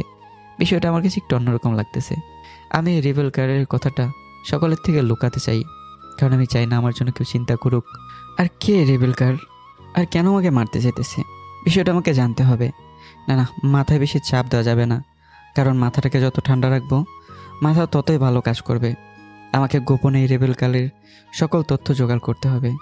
আমারও এখন একটু রেস্ট নিলে ভালো হয়। খাওয়া দাওয়া শেষ করে ওষুধ আছে সেটাও খেয়ে নিলাম। খাটে শুয়ে আছি আর ধীরে সুস্থে চিন্তা করতে লাগলাম, কি হতে পারে এই মেয়েটা, বা কার জন্য রেবেল গার্ল আমার পেছনে পড়ে আছে। এইসব চিন্তা করতে করতে চোখ বন্ধ হয়ে আসে, আর আমিও দুপুরে একটা পাওয়ার ন্যাপ নিয়ে নিই। বিকেলবেলা আমার ঘুম ভাঙে, আমি উঠে একটু ফ্রেশ হয়ে নেই, তারপর সেফটি নাইফ নিয়ে বেরিয়ে যাই। আমি বাইরে রাস্তায় হাঁটতেছি, তবে বারবার ওই মেয়েটার কথা মনে আসতেছে আমার। মানে এই রেবেল গার্ল আমার মাথায়, মানে আমার মনে আটকে বসে আছে। তবে আমি যদি ওর সম্পর্কে কাউকে কিছু না বলি তাহলে তার সম্পর্কে কিছু জানতে পারবো না। কিন্তু আমি চাচ্ছি এই মেয়েটার সম্পর্কে গোপনে তদন্ত করতে। তবে তদন্ত করতে হলে কয়েকজনের সাথে তো কথাটা শেয়ার করতে হবে। না না, এভাবে কথা লুকালেও হবে না, কিছু তো একটা করতে হবে আমাকে। Wait, idea.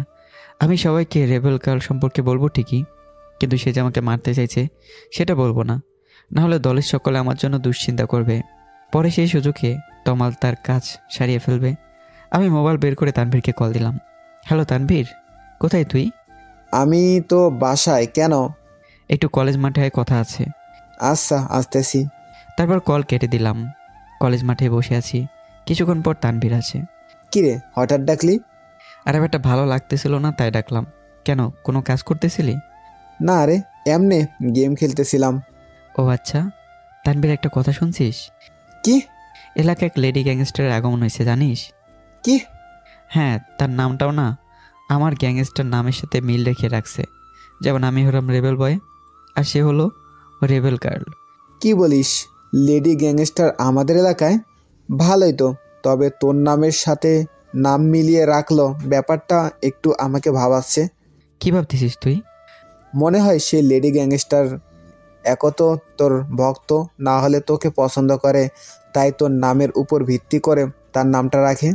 আমি মনে মনে বললাম, না রে দোস্ত, তুই ভুল চিন্তা ধারণা করছিস।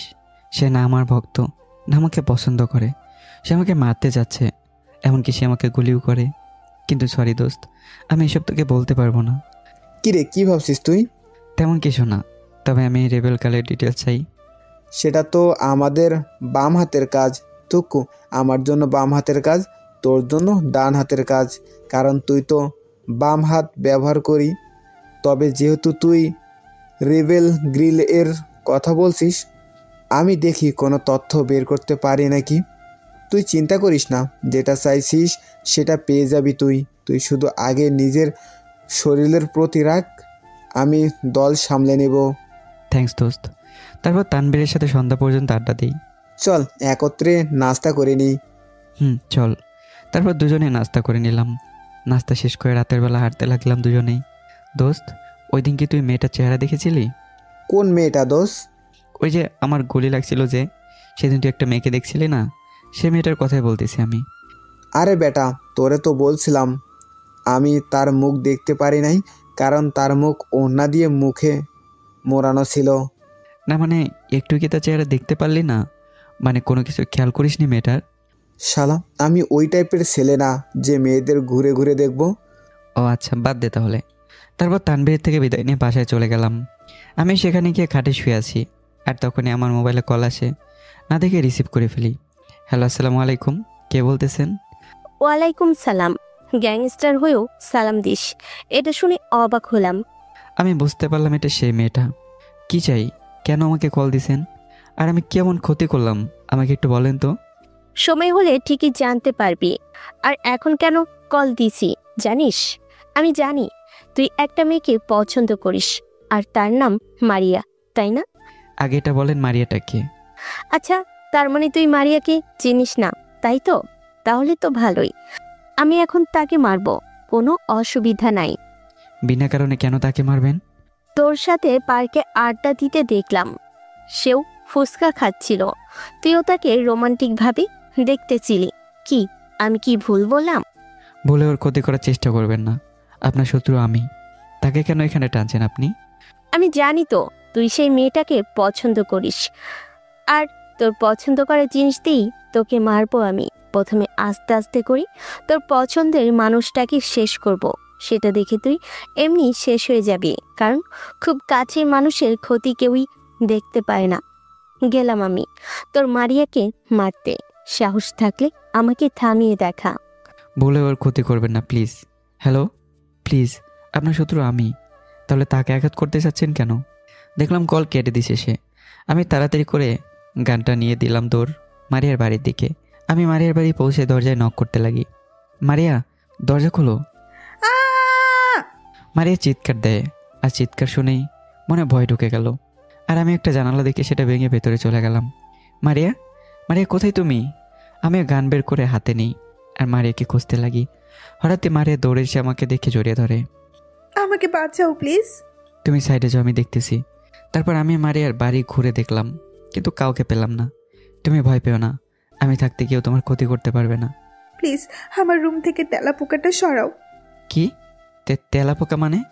আমি তেলাপোকায় খুব ভয় পাই, প্লিজ আমার রুম থেকে তেলাপোকাটা সরাও। আমি মারিয়ার কথা শুনে থ হয়ে গেলাম। আমি মনে করেছিলাম রেবেলকার এসে মারিয়াকে মারতে চাইছে, তাই মারিয়া চিৎকার করে, কিন্তু সে তো তেলাপোকার ভয়ে চিৎকার করে। মারিয়া, বাসায় কাউকে আসতে দেখেছো, বা কেউ তোমার বাসায় আসছে? না, বাসায় তো শুধু আমিই থাকি, আর কেউ আসেও নাই এখানে। কেন বলো তো? না, এমনি। আচ্ছা, তোমার বাসার মানুষ কোথায়? তারা তো একটু গ্রামের বাড়িতে গেছে, আর আমাকে বাসায় রেখে গেছে। আচ্ছা, এমন প্রশ্ন জিজ্ঞাসা করতেছো কেন?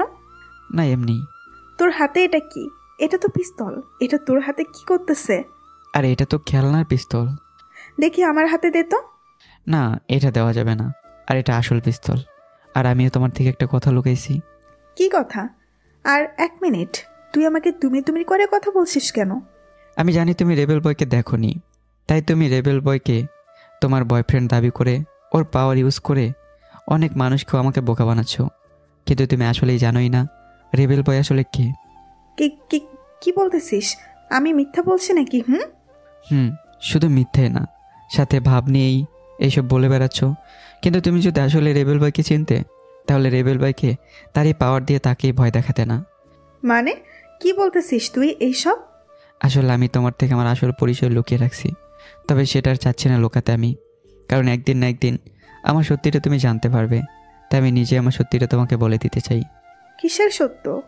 যে রেবেল বয়কে নিয়ে এত ভাব নিচ্ছ না মানুষের সাথে, আর আমার সাথেও, সে রেবেল বয়ের কেউ না, আমি নিজেই। কি? তুই রেবেল বয়? হ্যাঁ, আমি মোহাম্মদ ওবায়দুর রহমান অন্তর, ওরফে রেবেল বয়, যাকে তুমি তোমার বয়ফ্রেন্ড দাবি করো। তুমি সেই গ্যাংস্টার রেবেল বয়?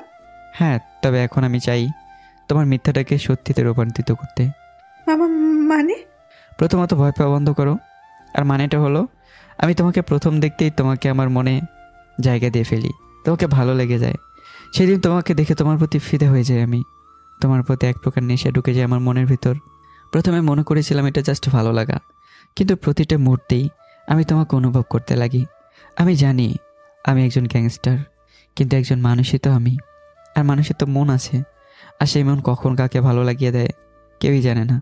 আমার ক্ষেত্রেও একই কাজ করলো। তোমাকে দেখে আমার খুব ভালো লেগে যায়, আর আমিও সত্যি তোমাকে ভালোবেসে ফেলি। এখন তুমি বলো আমাকে গ্রহণ করবা কিনা? তবে আমি তোমাকে জোর করব না, কারণ জোর করে ভালোবাসা পাওয়া যায় না। তোমার ইচ্ছে হলে গ্রহণ করব, না হলে না, আমার তাতে অসুবিধা নেই। কিন্তু একটা কথা, আমি কিন্তু সত্যিই তোমাকে ভালোবেসে ফেলেছি। সাথে সাথে আমি মারিয়ার সামনে হাঁটু গেড়েই বসি। আমি তোমাকে অনেক ভালোবাসি। আমি যেদিন তোমাকে দেখি সেদিন থেকেই তোমার প্রতি আমার এক প্রকার নেশা লাগে। তোমার মায়াবী চেহারা যা আমাকে তোমার প্রতি আকর্ষণ করে তুললো, আর যেটা বেশি আকর্ষণ করলো সেটা তোমার ঠোঁটের নিচের তিলটা। আজ আর না বলে থাকতে পারলাম না যে তোমাকে আমি ভালোবাসি। এখন তুমি চাইলে আমাকে অ্যাকসেপ্ট করতে পারো, এটা তোমার উপর নির্ভর করে। আমি তোমাকে চাপ দিচ্ছি না বা জোর কাটিয়ে বলতেছি না, এটা অধিকার। আমাকে গ্রহণ করবে কিনা সেটা তোমার ব্যাপার, কিন্তু আমি সত্যিই ভালোবাসি। এখন বলো আমাকে গ্রহণ করবে কিনা? আমাকে কি একটু সময় দেওয়া যাবে? আমি ভেবে দেখতে চাই ব্যাপারটা। ঠিক আছে, নাও সময়। তবে আরও একটা কথা, আমাকে গ্রহণ করবে কিনা সেটা তোমার ব্যক্তিগত ব্যাপার। তবে তোমাকে কেউ যদি ফলো করে, কিংবা বাড়িতে তুমি ব্যতীত অন্য কেউ অনুভব করো, বা কোনো বিপদে পড়ো, আমাকে বলবে, কারণ তোমার লাইফ এমনি ডেঞ্জারে আছে। তুমি বসো, আমি কফি নিয়ে আসি। আচ্ছা। মারিয়া চলে গেল, আর আমি আশেপাশে দেখতে লাগলাম, দেখি সন্দেহজনক কাউকে পাই কিনা। যে করেই হোক মারিয়াকে প্রোটেক্ট করতে হবে।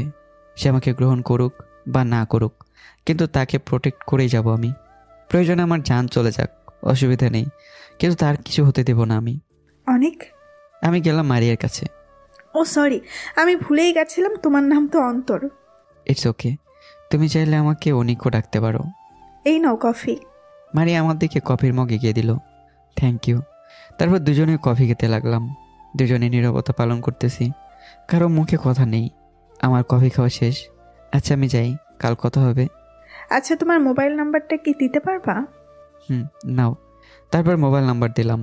আচ্ছা আমি যাই, যদি কোনো সমস্যা হয় আমাকে কল দিও। যতই রাত হোক না কেন আমি হাজির হব। আচ্ছা বাই। আমি বাসায় চলে গেলাম, আর রাতের খাবার খেয়ে শুয়ে পড়লাম। তবে মাথায় বারবার একটা কথাই ঘুরপাক খাচ্ছে, মারিয়াকে নিয়ে। যদি ওই রেবেল গার্ল মারিয়ার কোনো ক্ষতি করতে চায়, আর আজকে সে তো বলল সে মারিয়াকে মারতে যাচ্ছে, তাহলে সে কিছুই করলো না কেন? এসব ভাবতে ভাবতে কখন যে ঘুম চলে আসে নিজেও জানি না। সকালবেলা মোবাইলের রিংটোন শুনে আমার ঘুম ভাঙে। আমি না দেখে রিসিভ করি। হ্যালো, আসসালামু আলাইকুম, কে বলছেন? বাহ, তুই তো ভালোই প্রপোজ করতে পারিস। আমাকে একটু করতি, তাহলে তোর মারিয়ার পিছে লাগতাম না। মাইডি রিবেল বয়টিয়ে রোমান্টিক বয় হবে, তা কি জানতো? আপনি কাল আপনি মারিয়ার বাড়িতে যাওয়ার কথা ছিল। আরে বোকা, আমি তো তোকে একটু হতাশ করতে চাইছিলাম। আমি চাইলে না মারিয়ার বাসায় না গিয়ে তাকে মেরে ফেলতে পারবো, কিন্তু এখন মারলে তেমন মজা পাবো না, তাই একটু ধীরে সুস্থে তাকে মারবো। তবে একটা কথা জানিস, একটা মানুষকে না দুভাবে মারা যায়, এক হলো শারীরিকভাবে, দুই হলো মানসিকভাবে, আর আমি তোকে দুইভাবেই মারবো। আমাকে মারলে মারেন, অসুবিধা নেই, কিন্তু মারিয়া যাতে কিছু না হয়। ও মাগো, ট্রু লাভ।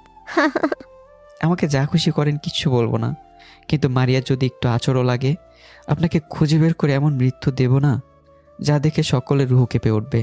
আমি জানি না আমি আপনার কি ক্ষতি করলাম, তবে দোষ আমি করলাম তো শাস্তি আমাকে দিবেন। আমার জন্য যদি অন্য কারো ক্ষতি হয়, তাহলে আপনাকে খুঁজে বের করতে আমার টাইম লাগবে না।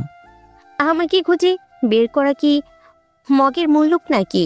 আর আমি যদি তোর সামনেও আসি না, তারপরও তুই আমাকে চিনতে পারবি না, কারণ রিবেল গার্ল এমন একটা জিনিস যা একমাত্র আল্লাহ ছাড়া আর কেউ বোঝবার ক্ষমতা রাখে না।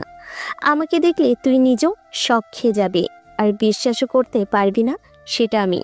সাহস থাকলে সামনে এসে দেখান। আমি তোর এসব কথা কান দিতে চাচ্ছি না, আর তুই তো রিবেল বয়, দেখি তোর ক্ষমতা কত দূর।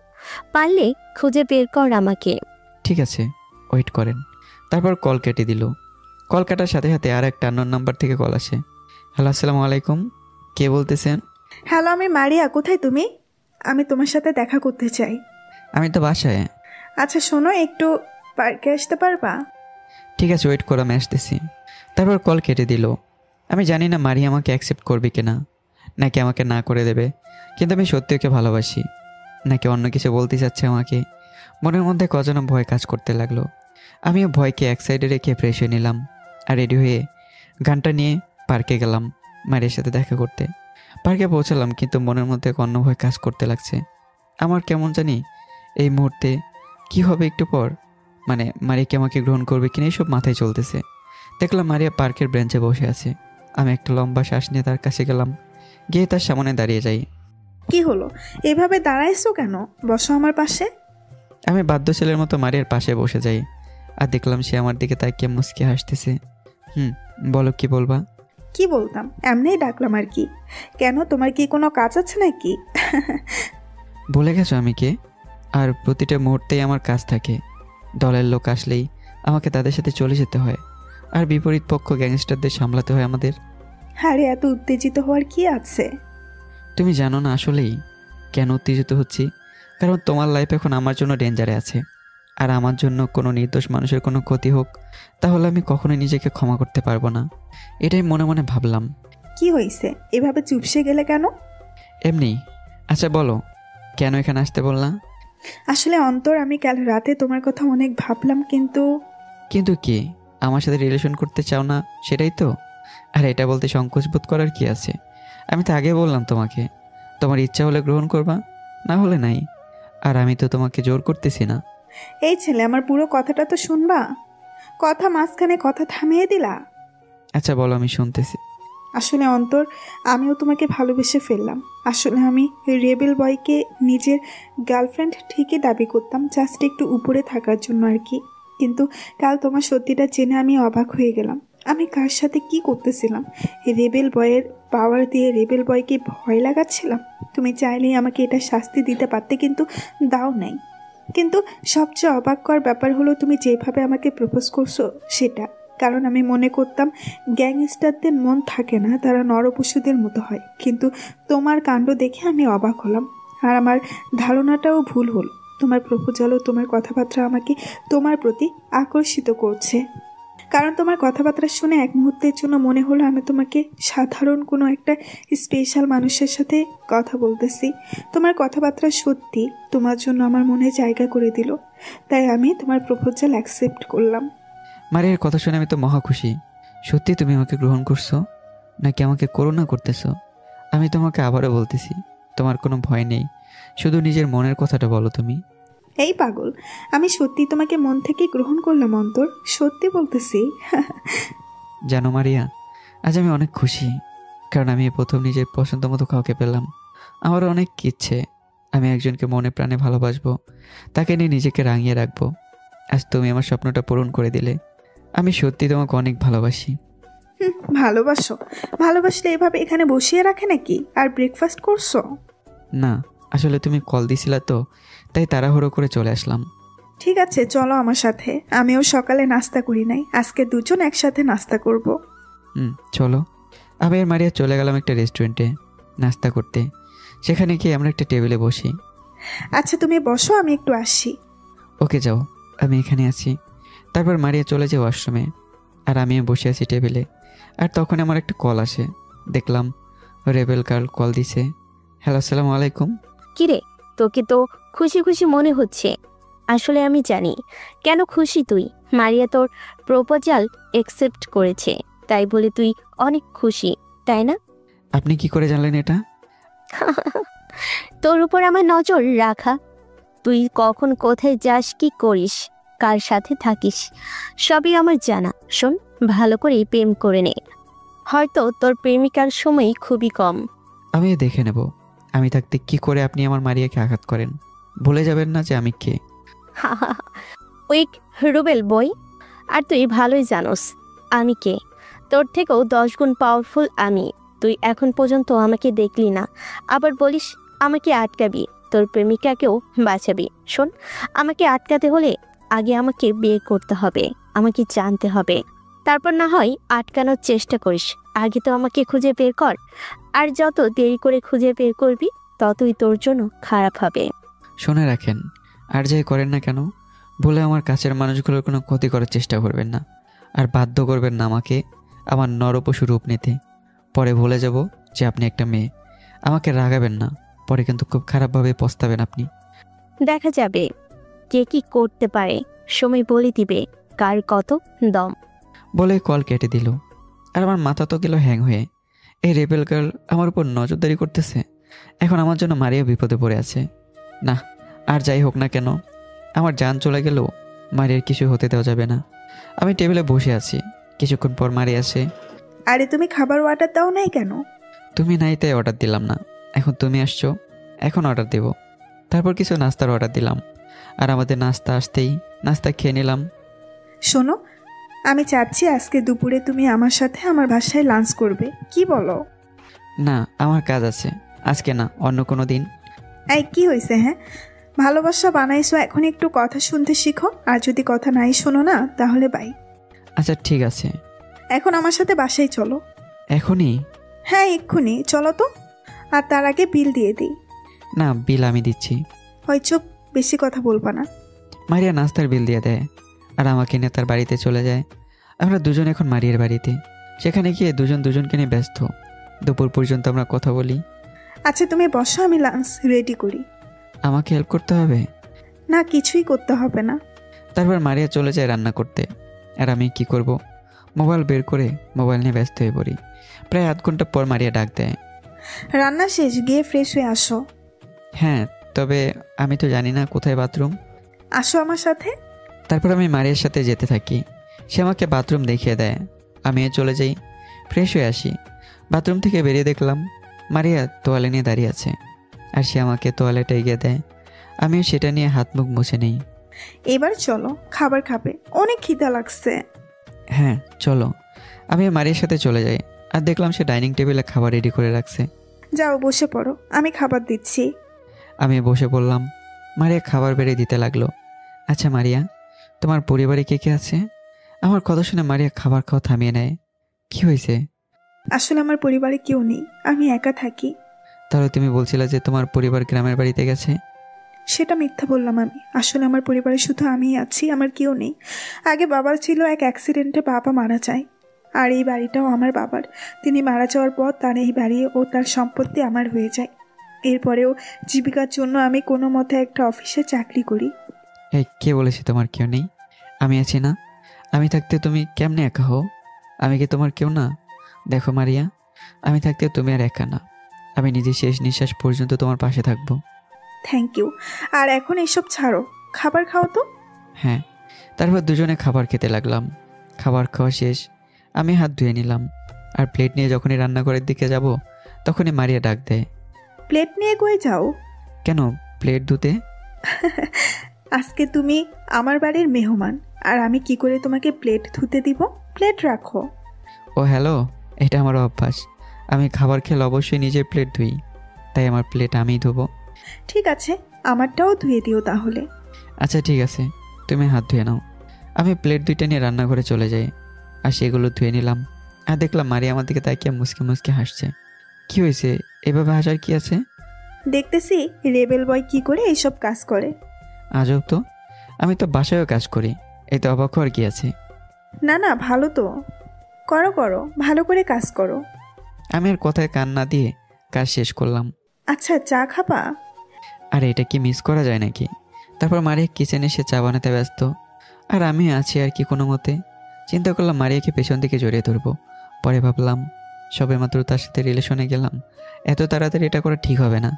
তাই আমি হলরুমে গিয়ে সোফায় বসে মোবাইল নিয়ে ব্যস্ত হয়ে পড়লাম। কিছুক্ষণ পর মারিয়া আসে। এই যে মিস্টার, নিন আপনার চা। Thank you. আমি চা নিলাম, তারপর চা খেতে লাগলাম। আচ্ছা মারিয়া, আমরা একটা কাজ করে ফেললে কেমন হয়? কি কাজ? চলো আমরা বিয়ে করে ফেলি। এত তাড়াতাড়ি? হ্যাঁ, কেন, কোনো সমস্যা? না, আমি এখনো তোমাকে ভালো করে বুঝতে পারি নাই, তাই আগে আমরা একে অপরকে জানবো, এরপর না হলে বিয়ে করব। আচ্ছা ঠিক আছে, তুমি যা বলো। তবে সামনে শীত আসতেছে তো, তাই যদি বিয়েটা করে ফেলতাম তাহলে একটু ভালোই হতো। এই আচ্ছা ঠিক আছে, কুল, মজা করলাম আর কি। মারির সাথে হাসি ঠাট্টা ও ভালোবাসায় কিছুদিন কাটিয়ে দিলাম। সকালবেলা আমি আমার বাসায় আমার খাটে শুয়ে আছি। এখন আমার দিনকাল ভালোই যেতে লাগে, কারণ মারি আমার লাইফে এসে আমার পুরো লাইফটাই চেঞ্জ করে ফেলেছে। আমি আগে গ্যাংস্টার রেবেল বয় ছিলাম, এখন রেবেল বয়ের পাশাপাশি একজন লাভার বয় হয়ে গেলাম। আমি তানভীর ও নিলয়কে আমারও মারিয়ার ব্যাপারটা বলি, তারা তো মহা খুশি। আমি খাটে শুয়ে আছি, তখন আবার মোবাইলে কল আসে। দেখলাম রেবেল গার্ল কল দিছে। আমি রিসিভ করে নিলাম। হ্যালো, আসসালামু আলাইকুম। হঠাৎ আমার কথা মনে পড়লো নাকি? তোকে কি করে ভুলতে পারি আমি? তোকে যে মারতে হবে, তোকে তো আর ছাড়ছি না আমি। তবে তুই তো দেখি এখন লাভার বয়ও হয়ে গেছিস। ভালোই তো, একটা সেটার স্থায়ী রইল না, কারণ তোর মারিয়া এখন আমার কাছে আছে। আমি নিস্তব্ধ হয়ে রইলাম। আমি জানি তুই বিশ্বাস করবি না। আচ্ছা শোন, তোর মারিয়ার নাম্বারে একটা কল দে। সাথে সাথে আমি কল কেটে মারিয়ার নাম্বারে কল দিলাম, আর কল রিসিভও হয়। হ্যালো মারিয়া, কোথায় তুমি? বললাম তো তোর মারিয়া আমার কাছে, আর প্রমাণস্বরূপ তুই মারিয়ার মোবাইলে কল দিলি, আর সেটাও আমার কাছেই আছে। তোর মারিয়াকে আমি বেঁধে রাখছি। সাহস থাকলে গোডাউনে এসে তোর মারিয়াকে নিয়ে যা। যদি মারিয়ার গায়ে একটা টোকাও লাগে না, তাহলে আপনি শেষ। ও তাই নাকি? কিন্তু রুবেল গার্ল তো আর এখানে আরে অন্তর্ভাব। কে তুই? আরে বেটা, চিনতে পারছিস না আমাকে? আমি তোমার সাথে তোর অনেক আগের পাঙ্গা রয়েছে। আর দেখলে আমার ভাগ্যটা কত ভালো, এখন আমার পাশে রুবেল গার্লও আছে। এখন কথা না বলে যদি তোর ভালোবাসা মারিয়াকে বাঁচাতে চাস, তাহলে ঠিকানা বরাবর চলে আয়। আর যদি না আসিস, তাহলে প্রথমে তোর মারিয়াকে একটু ভালোবাসবো, এরপর হা হা হা বুঝে নে রে ভাই। সব কথা তো আর বলা লাগে না। রেবেল গার্ল আর তমাল, তোরা যদি আমার মারিয়ার একটু ক্ষতি করিস না, তোদেরকে আমার নরপশু রূপ দেখিয়ে দেব। আরে গায়ে তো হাতই নাই, তবে ঠোঁটের স্বাদ নিয়েছি। যা মিষ্টি না। কুত্তার বাচ্চা, তোদের আজকে কি হাল করবো আমি দেখ। মরার পাকনা কথাইছে না, এবার একটাও বাজবি না তোরা। বলে কল কেটে দিলাম, আর আমার ড্রয়ার থেকে পিস্তল বের করে রওনা দিলাম সেই গোডাউনের উদ্দেশ্যে। আজকে একটাকেও ছাড়বো না আমি। দুইটাই লিমিট ক্রস করে ফেলেছে, এবার তাদের সাহায্য করতেই হবে আমার। আমি সেই গোডাউনে চলে যাই, আর সেখানে ছেলে পেলে দেখেই তাদের শ্যুট শুরু করে দিলাম। পুরাই ফর্মে চলে আসলাম। এবার কথা ছাড়াই শ্যুট করতে লাগলাম। আমার গুলিতে প্রায় 7 জন শেষ। মেজাজ আমার পুরোই খারাপ হয়ে গেছে। আমি বলেছিলাম মারিয়ে যাতে কিছু না হয়, কিন্তু তমালের কথা শুনে মাথা পুরো হ্যাং হয়ে গেছে। দেখলাম আমার গানের বুলেট প্রায় শেষ। তারপরে হার মানব না আমি। আজকে সবকটাকে উপরে পাঠাবো। আর এই রেবেল কারের জন্যই জঘন্য টাইপের মৃত্যু অপেক্ষা করতেছে। মেয়ে বলে ছেড়ে দেবো ভাবছিলাম, কিন্তু লিমিট ক্রস করে ফেলেছে সে। কারণ আমার চিরশত্রু তমালের সাথে হাত মিলিয়ে আমার মারিয়াকে তমালের হাতে তুলে দিছে সে। তমাল আর ওই রেবেল কার, তোদের মরা তো পাক্কা। আমি আবারও শ্যুট করতে লাগলাম। দেখলাম গুলি শেষ। আমার সামনে কয়েকজন পড়ে মরে আছে। আমি আস্তে করে তাদের কাছে যাই, আর সেখান থেকে 2টা গান নিয়ে ভালো করে লোড করে আবারও শুরু করে দিলাম শ্যুট। সেখানে থাকা সবকটা ছেলেপেলে আমার সামনে মরে পড়ে আছে। জানোয়ারের বাচ্চা তমাল ও রেবেল কার, বেরিয়ে আয়। কুত্তার বাচ্চা, আজকে তোদের একটাকেও ছাড়বো না আমি। আমি 2 হাত দিয়ে গান নিয়ে এগোতে লাগলাম। কিছু দূর যেতেই দেখি আমার মারিয়াকে একটা চেয়ারে বেঁধে রাখছে। আর দেখলাম একটা হুডি পরা মেয়ে মারিয়ার মাথায় গান তাক করে দাঁড়িয়ে আছে। মনে হয় সেই রেবেল গার্ল। আমি সামনে যেতেই, খবরদার হাতে থাকা গানগুলো ফেলে দে, না হলে ওর মাথা উড়িয়ে দিব। তুই তাহলে রেবেল গার্ল? বলতে পারিস। তুই আর তমাল আজকে জিন্দা ফিরবি না বলে দিলাম। দেখা যাবে। আমিও গান 2টা ফেলে দিয়ে মেয়েটার দিকে আগাতে লাগলাম। ধরে খেলি রিবেল বয়। কথাটা বলতেই আমি হুট করে মেয়েটার হাত থেকে গানটা নিয়ে নেই, আর সোজা মেয়েটার দিকে তাক করে দাঁড়াই। আমাকে পাইছিসটা কি তুই? নিজেকে রেবেল গার্ল দাবি করিস, অথচ এই রেবেল বয় কি সেটা এখনো জানলি না? আমি তোকে আপনি আপনি করে অনেক সম্মান করেছি, কিন্তু তুই শেষ পর্যন্ত তমালের মতো জঘন্য টাইপের মানুষের সাথে হাত মিলিয়ে আমার মারিয়াকে আঘাত করছিস, তাই না? এবার দেখ তোর কি হাল করি আমি। আমি আগে মারিয়াকে খুলে দিই, আর মেয়েটা আমার দিকে আগাতে যাবে, তখন আমি আবারও গান বের করে ধরি। তুমি ঠিক আছো তো? তোমার কোনো ক্ষতি করেনি তো? না, তারা আমার কোনো ক্ষতি করে নাই। আমিও গানটা রেখে সেই মেয়েটার টুপির পিছন বরাবর যেখানে তো চুল আছে সেখানে ধরি আর টানতে লাগি। জানোয়ারের বাচ্চা, মনে করেছিস তোকে আমি কিছুই করব না, কিন্তু তুই তো লিমিট ক্রস করে ফেলেছিস। আজকে তোর রেহাই নেই। আমি মেয়েটা যে জায়গায় ধরেছি সেটা ধরে টানতে টানতে নিয়ে যেতে লাগি। আমি আগে বলেছিলাম, আর যাই করো না কেন, মারিয়ার কোনো কিছু করো না, কিন্তু তুই আমার মারিয়াকে কিডন্যাপ করলি। আজকে তোর রেহাই নেই। তুই কি জিনিস আমি জানি না, তবে আমি কি তা আজকে তোকে যেভাবে মারবো তা দেখেই বুঝে যাবি।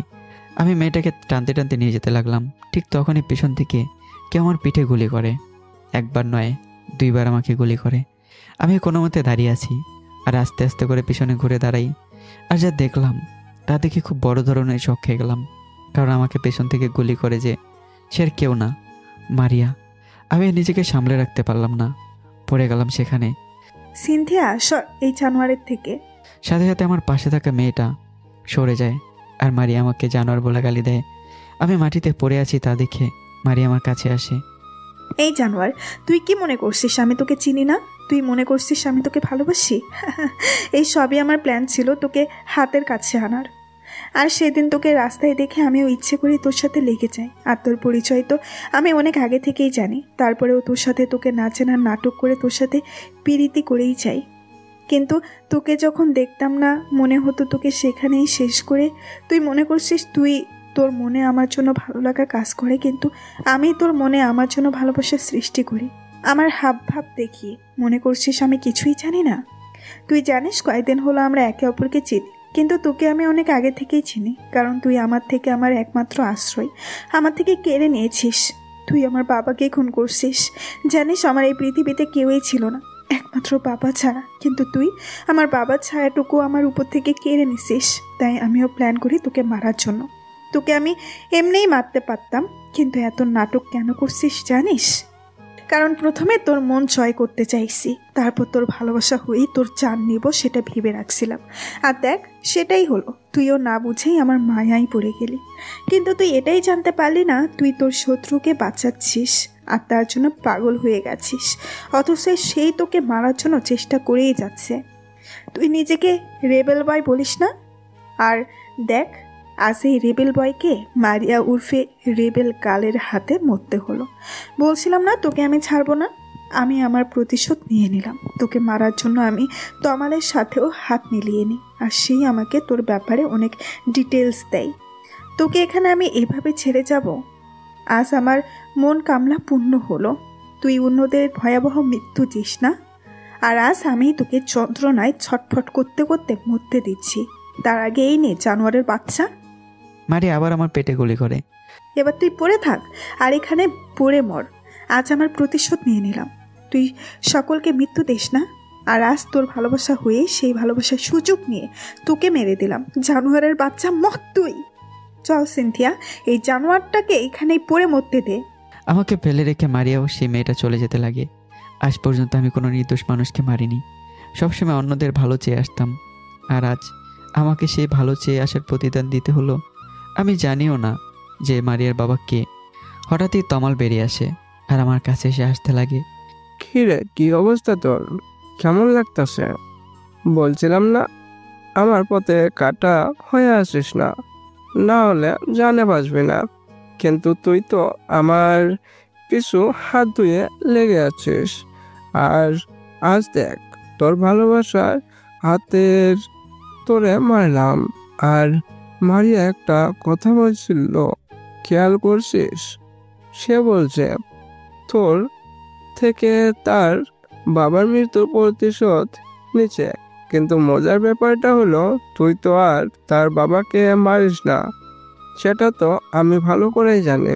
কারণ মারিয়ার বাবাকে আমি মেরে ফেলেছি আর তোর নাম ধরিয়ে দিচ্ছে। এই বলে না সাপও মরল আর লাঠিও ভাঙল না। এখন ঠিক সেটাই হলো। মারিয়া চাইছে এইভাবেই পড়ে মর, তাই আমিও আর কিছুই করব না। তুই এভাবেই পড়ে মর আর উপরে গিয়ে আমাকে স্মরণ করিস। হা হা হা হা। সেই কথাগুলো বলেই চলে গেল। মারিয়া না জানি আমাকে গুলি করলো। আর আমি মারিয়াকে নিজের মনে প্রাণে ভালোবাসতাম, কিন্তু সে আমার ভালোবাসার সুযোগ নিয়ে আমাকে শেষ করে দিল। আমি তো তার জন্য নিজের সবটুকু দিতে প্রস্তুত ছিলাম, কিন্তু কে জানতো যার জন্য জান দিতে চাইলাম সে আমার জান নেওয়ার জন্য বসে আছে।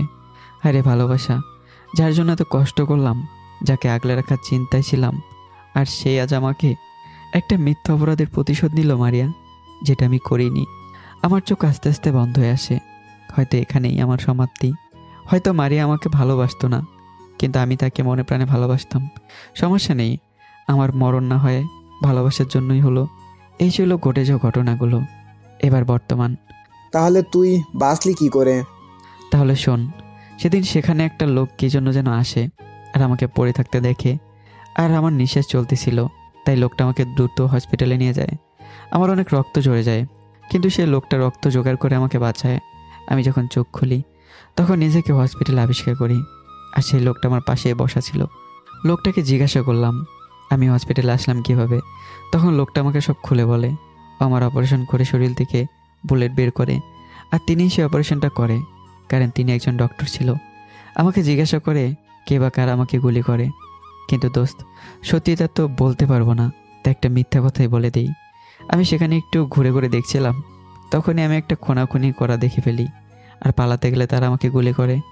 এটাই বলে দিই ওই লোকটাকে। দোস্ত, তোর সাথে এত কিছু হয়ে গেল, আমাকে একটিবারও বললি না।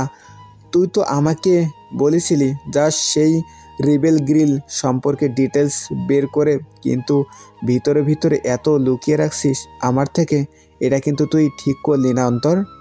দোস্ত, পরিস্থিতি এমনই ছিল, আর তাছাড়া আমি সেই সুযোগটুকু পাইনি। যা হয়েছে ভালোই হয়েছে, আমি সে কালো দুনিয়া থেকে রেহাই পেয়ে গিয়েছিলাম। কিন্তু গতকাল রাতে 5টা জোকার এসে আবার সেই রেবেল বয়কে জাগিয়ে দিছে, ফলে তারা মরছে। হোয়াট হোয়াট মানে কাল রাতে যে 5টা খুন হয় সেটা তুই করছিস? আমার আগেই সন্দেহ হয়েছিল, কারণ সেইভাবে তাদের মৃত্যুদেহগুলো পাওয়া যায়, সেরকমভাবে আগেও করে রাখতি তুই। আচ্ছা, এবার একটা কথা বলতো, তুই গ্যাং ছাড়লি কেন?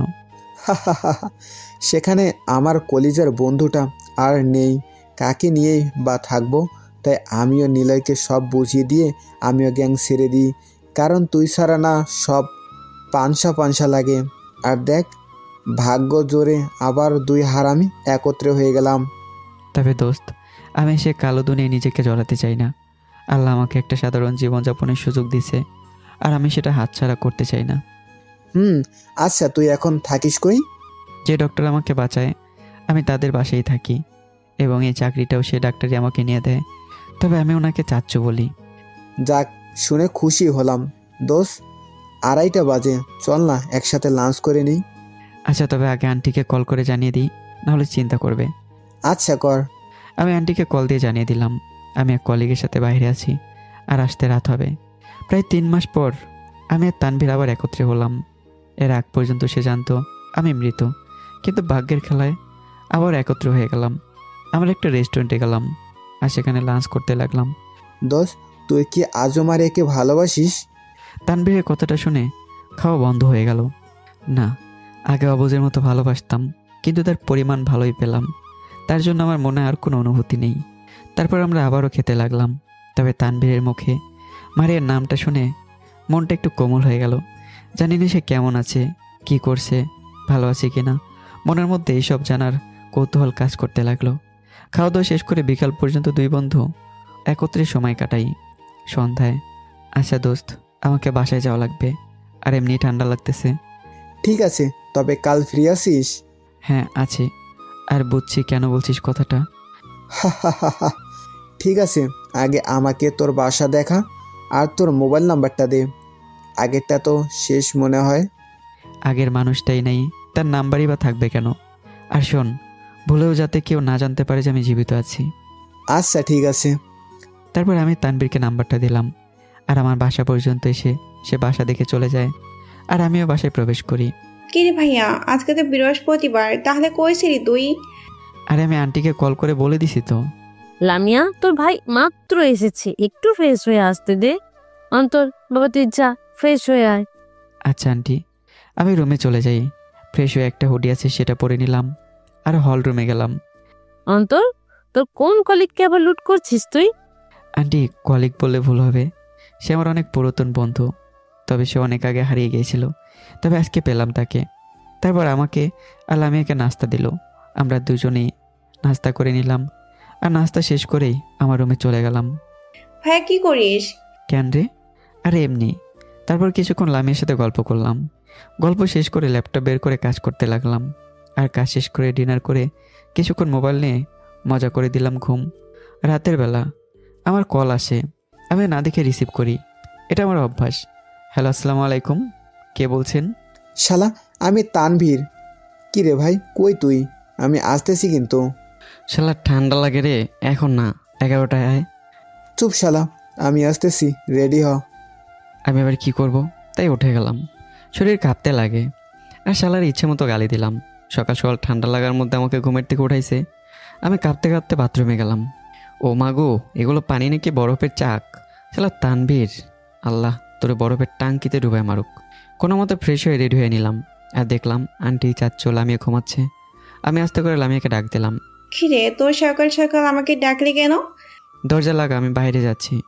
তারপর আমি বেরোতে লামিয়া বাড়ি দরজা লাগায়। আমি দেখলাম সারা তানভীর তো দেখতেছি না রাস্তায়। হালা কই গেল?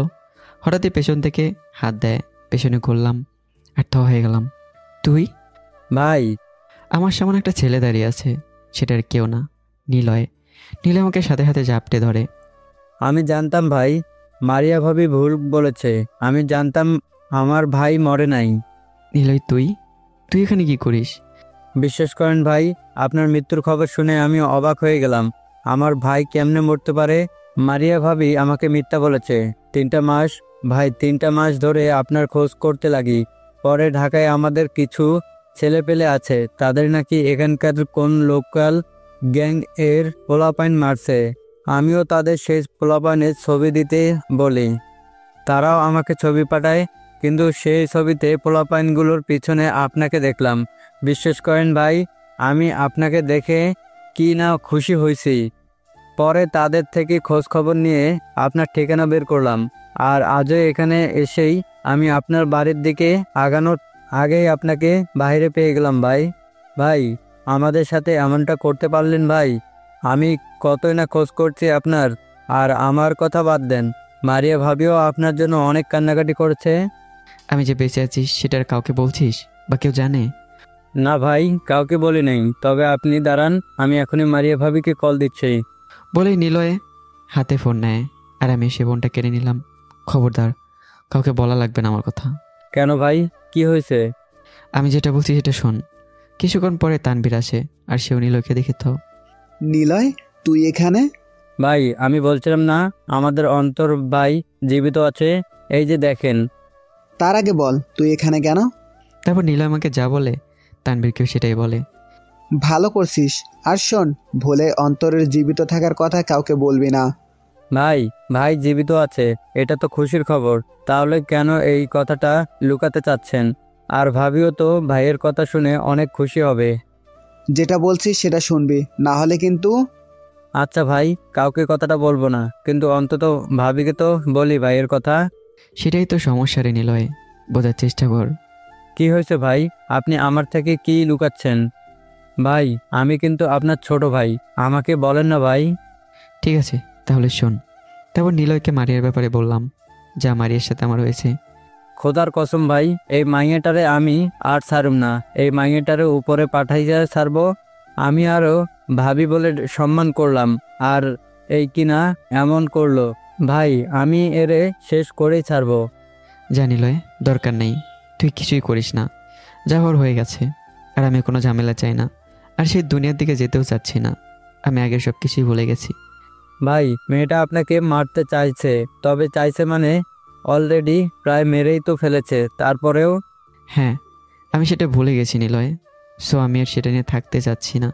আর আল্লাহ আমাকে একটা ভালো হওয়ার সুযোগ করে দিল, সাধারণভাবে জীবনযাপন করার। আর আমি চিন্তাও করে ফেলেছি সে কালো দুনিয়ার যাব না, আমি নিজেকে সাধারণ মানুষের মতোই গড়ে তুলব। ঠিক আছে ভাই, আপনি যা বলেন। তোদের দুজনের কথা শেষ হলে চল বেটা, চায়ের দোকানে, অনেক ঠান্ডা লাগতেছে। যাক, অবশেষে ভাইয়ের সাথে আবার চায়ের আড্ডা হয়ে গেল। তো কথা না বলে চল বেটারা। তারপর শীতের সকালে 3 গ্যাংস্টার, সরি 1 গ্যাংস্টার ও 2জন সাধারণ মানুষ একত্রে হলাম আর চলে গেলাম কাছের ধারের চায়ের দোকানে। চায়ের দোকানে 3 জনে জমি আড্ডা দিই, সাথে চা ও সিগারেটও চলে। চায়ের দোকান আড্ডা শেষ করেই আমরা রাস্তায় 3 জনে হাসি ঠাট্টা করতে করতে হাঁটতে লাগলাম। হাঁটতে হাঁটতে হঠাৎ একটা ছেলের সাথে ধাক্কা লাগে আমার। কিরে বেটা, চোখ কই রাখিস তুই? সরি ভাই, ভুল হয়ে গেছে। কিরে বেটা, তুই চোখ থাকতে অন্ধের মতো চলতেছিস? ছেলেটা আমার কলার ধরতেই আমি তানভীর ও নিলয়ের দিকে তাকালাম। দেখলাম তাদের দুজনের চোখে ভয় দেখতে পাচ্ছি। হয়তো তারা ভাবতেছে আমি আবার সেই পুরনো রেবেল বয় হয়ে যাব, কিন্তু আমি তো কখনোই করব না। সরি ভাই, আপনার মতো শক্তিশালী মানুষের সাথে আমি পেরে উঠবো না, আমাকে ক্ষমা করে দেন ভাই। ঠিক আছে, মাফ করলাম, তবে নেক্সট টাইমে ভুল হলে পার পাবি না। তারপর আমার কলার ছেড়ে দেয় আর চলে যায়। আমি দেখলাম তানভীর আর নীলা আমার দিকে হা হয়ে তাকিয়ে আছে। কিরে, এভাবে কি দেখিস তোরা? আমি তো মনে করছিলাম ছেলেটা আরও আস্ত থাকবে না, কিন্তু তুই তো তাকে এভাবেই ছেড়ে দিলি। ভাই, যে মানুষটার সাথে কেউ উঁচু গলায় কথা বলতে পারে না, আর আজ সেই মানুষের কলার পর্যন্ত ধরলো, কিন্তু কিছুই হলো না। বললাম তো নিজেকে চেঞ্জ করে ফেলেছি, তাই কিছুই হলো না ছেলেটার। তবে নিলয়, তুই আমাদের গ্যাংটা সামলাবি, আর আমি তানভীর এই সব থেকে বাইরে চলে আসছি। ঠিক আছে ভাই, তবে একটা কথা বলে রাখি, আপনার গ্যাং আপনারাই থাকবে, আমি শুধু এখন আপাতত লিডার থাকব। তবে আপনি যখন চাইবেন তখনই আপনার গ্যাং পেয়ে যাবেন। আচ্ছা, আমরা তিনজন দুপুর পর্যন্ত একত্রে সময় কাটালাম। আচ্ছা নিলয়, তুই কয়দিন থাকবি ঢাকায়? ভাই, আপনাকে অনেক দিন পর পাইছি, তাই কয়েকদিন আপনার সাথে সময় কাটাবো। তাহলে নিলয়, এক কাজ কর, তুই আমার বাসায় থাকিস, আর অন্তর তুইও চল, আয় না, তিনজন একসাথে থাকবো। যতদিন নিলয় আছে তিনজনে একসাথে থাকি, নিলয় যাওয়ার পর আবার তুই তোর বাসায় চলে যাইস। প্লিজ ভাই, মানা করিয়েন না। আচ্ছা ঠিক আছে। আর ভাই, এখন বাসায় যাইতে হবে, নামাজে যাব। তাহলে আমিও তানভীর ভাইয়ের সাথে যাচ্ছি, আর গোসল করে এসে একসঙ্গে মসজিদে যাব। আচ্ছা ঠিক আছে। আচ্ছা দোস্ত, রেডি হয়ে নে, আমি আর নিলয় এসে তোকে ডাক দিব। খোদা হাফেজ। আর নিলয়, আমার সাথে চল। ওকে, ভালো থাকিস, খোদা হাফেজ। তারপর নিলয় তানভীরের সাথে চলে যায়, আমি আমার বাসায় চলে যাই। বাসায় গিয়ে আমি গোসল করে নিলাম, ভাগ্যিস ওয়াটার হিটার আছে, নাহলে তো বাথরুমে ভাইব্রেশন মুড হয়ে সেখান থেকে ভাইব্রেট হয়ে বাথরুম থেকে বের হতে হতো। তবুও ঠান্ডা লাগতেছে। আমি পাঞ্জাবি পরে হলরুমে গেলাম, সেখানে সবাইকে পেলাম। চাচ্চু, কি কথা আছে? হ্যাঁ বল। চাচ্চু, আমি কয়েকদিনের জন্য আমার ফ্রেন্ডের বাসায় থাকবো। কোন ফ্রেন্ড, নাম কি? আন্টি, ওর নাম তানভীর, ও আমাদের অফিসে কাজ করে। ভাইয়া, আমাকে ছাড়া থাকবি? পারবো মানে? আমি তো একটু খুশিতেই থাকবো, আর তাছাড়া তোকে বিয়ে দিয়ে পার করার পর আমি তো স্বাধীন। কয়দিন থাকবি? দেখি না, 3-4 দিন থাকবো। আসলে একটু অফিসের কাজ আছে তো, তাই একত্রে থাকলে দুজন মিলে কাজ করতে পারবো, আর আমি হেল্প নিতে পারবো। আচ্ছা ঠিক আছে, তবে কখন যাবি? সন্ধ্যায় যাব, তবে বলা যায় না, হয়তো বিকেলেও যেতে পারি, যাওয়ার আগে বলে যাব। ঠিক আছে। যাক, ভালোই, আন্টি আঙ্কেল পারমিশন দিয়ে দিল। কিছুক্ষণ পরেই তানভীর কল দেয়। আমিও বুঝছি সে বাড়ির সামনে আসছে, আমিও বেরিয়ে যাই। পরে তিনজন মিলে মসজিদে যাই, তারপর নামাজ পড়ে আমরা হাঁটতে লাগলাম। অন্তর, চল আজকে আমরা দুপুরের খাবার নিজেরাই করে খাই। হ্যাঁ অন্তর ভাই, এটা করেন। মানে তোরা চাইতেছিস দুপুর থেকে একত্রে হয়ে যাই আমরা তিনটা? হ্যাঁ, সেটা ভালো হবে ভাই। ওকে। আমি বাসায় গিয়ে আমার কিছু জামা কাপড় নিয়ে ব্যাগে ঢুকিয়ে নিলাম, তারপর সবাইকে বলে তানভীরের বাসায় চলে গেলাম। সে একটা ফ্ল্যাট ভাড়া নিছে, আর আমরা এখন সেখানেই। আমরা তিনজন মিলে মজা করতে করতে দুপুরে খাবার রান্না করে খেয়ে নিলাম। সেই দিনটা ভালোই কাটলো আমাদের। পরদিন সকালবেলা আমি টাইম মতো ঘুম থেকে উঠে যাই, আর তানভীর ও নিলয়কে ডাক দিই। তারপর তিনজনে ফ্রেশ হয়ে নাস্তা করে নিলাম, আর নিলয়কে বিদায় জানিয়ে আমরা দুজনে অফিসে চলে গেলাম। আর সেখানে গিয়েই আমরা আমাদের কেবিনে বসে কাজ শুরু করে দিই। হঠাৎই বস আসে। লিসেন এভরিবডি, আজকে আমাদের অফিসে নতুন একজন জয়েন করেছে, তবে বলতে গেলে আপনাদের উপর পোস্ট আছে, আর আজকে উনি আমাদের অফিসে জয়েন করেছে। সো আশা করি সকলে তার সাথে বন্ধুস্বরূপ আচরণ করবেন। কিরে ভাই, বস প্রতিদিনই কোনো না কোনো এমপ্লয়ি নেয়, বুঝলাম না কাহিনীটা। আমি তো বসের কাহিনী বুঝলাম না। থাক ভাই, বসের অফিস, সে তার ইচ্ছে মতো এমপ্লয়ি নিয়ে নেবে, এটা তার ইচ্ছা। আমরা কেবিনে দাঁড়িয়ে বসের কথা শুনছি। কিছুক্ষণ পরে একজন আমাদের অফিসে আসে আর সোজা বসের পাশে দাঁড়ায়। আমি তাকে দেখে 440 ভোল্টে শক খেয়ে যাই।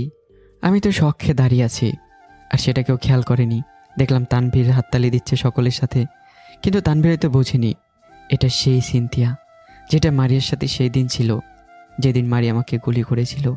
এরপর কী হয়েছে জানতে হলে এই রেবেল বয়ের দ্বিতীয় পর্বের জন্য অপেক্ষা করতে হবে। তো কেমন হয়েছে গল্পটা জানাতে বলবেন না। দেখা হচ্ছে আবারও। ভালো থাকবে, সুস্থ থাকবে, টাটা।